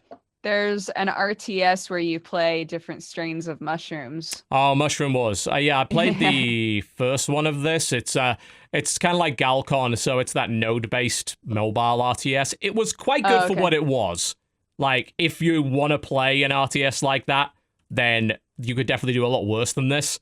If it's anything like the first one. It looks like they've upped the fidelity on it, put a lot more stuff in it. So this might, I assume this is coming out on mobile as well, so it might be an iOS probably pickup, I think. Outside of that, that was probably about all I saw on the 6th that looked particularly interesting. There's a few on the 7th that looked all right. Sorry, go ahead. Oh, I was just going to say, I'll probably wind up playing Room 42 as well. What's that? It looks like an RPG Maker game, but it's one of those, like, you're locked in a room with 5 people you've never met. Oh, okay. I think it's going to wind up being kind of psychological and weird, but maybe not. Yeah, that's your kind of thing. There was a couple of things on October the 7th that looked kind of interesting. Flashpoint Fire Rescue. You play as a squad of firefighters, like a firefighter tactics game where you're trying to put out the fires and rescue people. This looks potentially good. I like the idea of, instead of, shooting things, like playing the rescuer. I think it's got a kind of cutesy art style to it. So I was digging that. And then there's one called Blade Net. This sounded really intriguing. It's a multiplayer game of hide and seek. So it reminds me a bit of Assassin's Creed's multiplayer, where you're given a target, and the target probably doesn't know that you're stalking them, and you have to assassinate them, collect their data, and escape. But someone is, like, tracking you, and you can pull out your phone to find out where people are, but I assume if you do that, you're probably going to reveal yourself to people. So that's interesting possibility. I really enjoyed the Assassin's Creed multiplayer modes. I thought they were really unique and interesting, and it's kind of a shame that they don't do them anymore. This also feels kind of like that mode that was in Watch Dogs. Yes, it does. Yeah. Yeah. So I kind of dig this. I think if this is well developed, I'll actually play it, because I did enjoy those modes previous. Watch Dogs was fun in the way it did it as well. There's a game called Beyond Eden, and at first I was like, oh, the art is really nice. And then reading it and looking at more of the thumbnails, it's a game where you play a gay Victorian man and you're trying to destroy your family while also boning all the dudes. Okay. And I was like, oh, shit. I mean, that does sound somewhat up your alley, I have to admit. Apparently has 15 to 25 hours of gameplay. I'm not convinced that Virtual Novel has that much. I would be intrigued to see how they pull that off. Okay, good. You report back to me next week on that one. I'm sure. Oh, God. All right. There's nothing out on October the 8th, according to our list. October 9th, anything on there that looked all right? Everything looks like crap, as far as I can tell, on that day. Yeah. Nothing really much. October 10th. Is that next? Yeah, that's next Tuesday. Yeah, so we won't talk about that one. But that's the big release week with Shadow of War and stuff like that. Far as I know, from what I can tell anyway, that's really about it. Usually chat yells at us if we miss something, so right. I'm trying to see if they have done something. No, they don't seem to have mentioned it. So I think we actually probably nailed most of what we should have there. And trust me, it's quite tricky these days with 200 goddamn games coming out every week, but I think we handled that fairly well. Space Explorers, that's crap, yeah. Everything looks good, yeah. So, big releases this week, Forza, and of course, Battle Chasers, Concept if you have a 3DS, and of course, if you're a Switch owner, well, you have a cornucopia of very awesome-looking indie games to try out. So you should probably do that if you haven't played any of those. Be a good format for it. Oh, I think that brings us to the end of the show, doesn't it? Yes, it does. Awesome. Thank you very much for watching the Co-optional Podcast, ladies and gentlemen. But before we go, we'd love to tell you what we've got coming up in the pipeline for you. Jesse, you seem very excited to tell us something. Not excited. Did you see this Yahoo News? Oh my God. That 3 billion accounts were hacked? Yeah, that's probably terrible. 3 billion accounts, every single Yahoo account. 2013, and they just didn't tell anybody. Wow. 2013. That's insane. Right. What? Good. Yeah. I am very glad I don't think I have a single piece of up-to-date information in my Yahoo account because I haven't used it in a decade. But holy fuck, that's crazy. Fantasy football. That's it. Oh, man. I hope you don't have any identifying information from that because apparently they stole it all years ago. I mean, I guess that would explain some of the hacks we might have been getting lately, but I'm going to go on then change. Well, it's too late to change it now. It happened 4 fucking years ago. Fucking crazy. Oh, yeah. Jesus. Yahoo, you suck. That's a case for a very large lawsuit, I think. It's incredible. Right after we're done with Xperia, who tried to hide news behind the Las Vegas shooting, which makes them even scummier than we initially thought. Whenever we think they found the bottom, they just keep digging. God damn it. What a bunch of bastards. Well, what's coming on the channel this week, Jesse? You've got Battle Chasers coming, right? Yo, Battle Chasers. I'm so excited. It's going to be great. More Cuphead, more nonsense. So, yeah, immediately after we're done here, I'm going to start playing some BC. Yeah, I might give it a try as well, actually. Sounds like a good thing to try today. Awesome. Andrea, thank you very much for taking so much time, knowing how busy you are for coming on the show today. The what's your current tagline? The busiest lady in gaming, I think some people have tried to apply to. Yeah, that's my co-host, Greg Miller. Yeah, there you go. What do you got coming up this week? Where can we find you? We have some exciting stuff coming. For me personally, I'm flying to New York tomorrow because on Saturday, October 7th, I am hosting the Nintendo World Championships 2017. Hell yeah. Yeah, I'm super pumped. So I know we were talking about Nintendo fandom earlier, and this is like my total like fangirl moment where I'm going to be like, oh my gosh, it's like I'm living inside the Wiz. So I'm super excited. I'm going to be hosting with Jordan Kent, who's their lead caster, and then they have some specialty casters coming in who are all surprise guests. So I'm super excited to find out about. There's a lot of stuff that I don't even know. Please tell me Terry Crews is showing up to cast. I need more Terry Crews casting in my life. That would be amazing, but I would love to. Yeah, I don't know the full list yet. It's because they keep a lot of stuff under wraps. So I'll be there over New York Comic Con. So that's at 2 p.m. Pacific, 5 p.m. Eastern time is when the championship kicks off. So please tune into that. At What's Good Games podcast, we have a new episode going up this Friday that we recorded last week, but it includes a deep dive into our Assassin's Creed Origins hands-on that we had recently. That embargo is up tomorrow, but our show won't go up until Friday. So if you guys haven't checked out What's Good Games, it's available on all podcast services. You can find a list in our RSS feed on what'sgoodgames.com/podcast. And then I will be back next week at Kinda Funny Games Daily, and we air Monday through Friday at 12 p.m. Pacific time at twitch.tv/kindafunnygames, or you can check it out, the archives on their YouTube channel. So awesome. That is a lot of stuff, frankly. Yeah. Thank you very much for somehow finding. Stuff coming up later. I don't know how you found 3.5 hours for us, but we appreciate that nonetheless. Thank you. You're welcome back anytime you could somehow fit it in. I haven't gotten to see you guys ever, and we've never gotten to do a show together. So thank you so much for having me on. It's been our absolute pleasure. Thank you very much. Aw, Dodger, guys. What you got coming up? What's going on?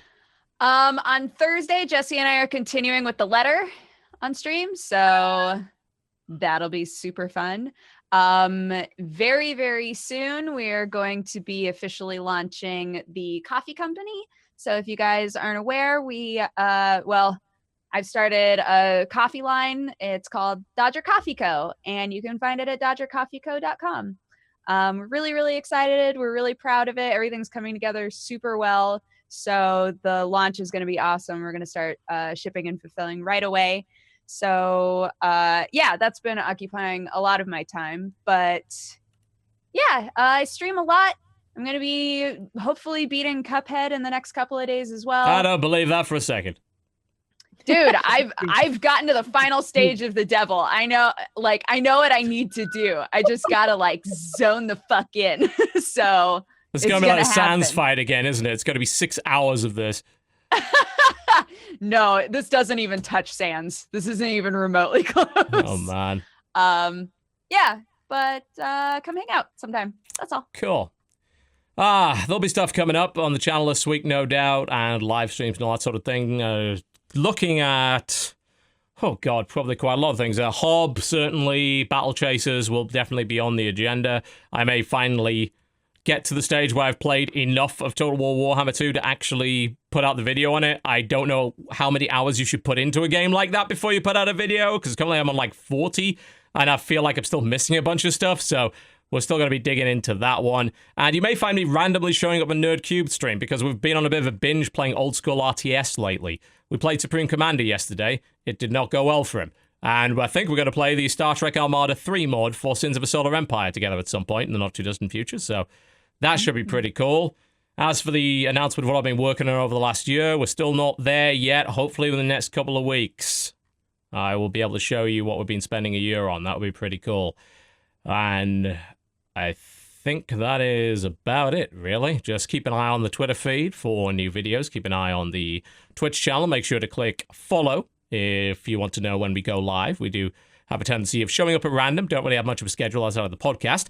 But we will, of course, have the podcast next week on the 10th. And our guest at the moment is going to be Joseph Anderson, who is a really awesome YouTube critic and makes very, very, very long videos about video games. So he's a great talker. It's going to be interesting to... He's only just started streaming. He was actually playing Cuphead last night and destroying it. Like, that guy is too good at video games to be allowed to continue to live. So we're going to have to do something about that. But we'll get the podcast in first before... We're going to have him here and we're going to kill him. Before the assassination. Don't tell him. Don't let him know. It'll be just after the show. We're going to get some value out of him before we put him in the ground. Sleeping with the fishes, see? Wow. Reasonable. I think it does. Yeah, we can, everyone will look better by comparison if he is not around anymore. So that would be good. I think we're about done, ladies and gents. Thank you very much for watching the Corruptional Podcast. If you missed any of it, the VODs are available right now for Twitch subscribers. The show, as always, will be uploaded on Thursday on the YouTube channel and iTunes. You can also find it on SoundCloud and subscribe with your favorite RSS feed and client. I'm going to go take a break, and I'm sure the rest of us would like to do so as well. Thank you very much for watching the Corruptional Podcast. Goodbye!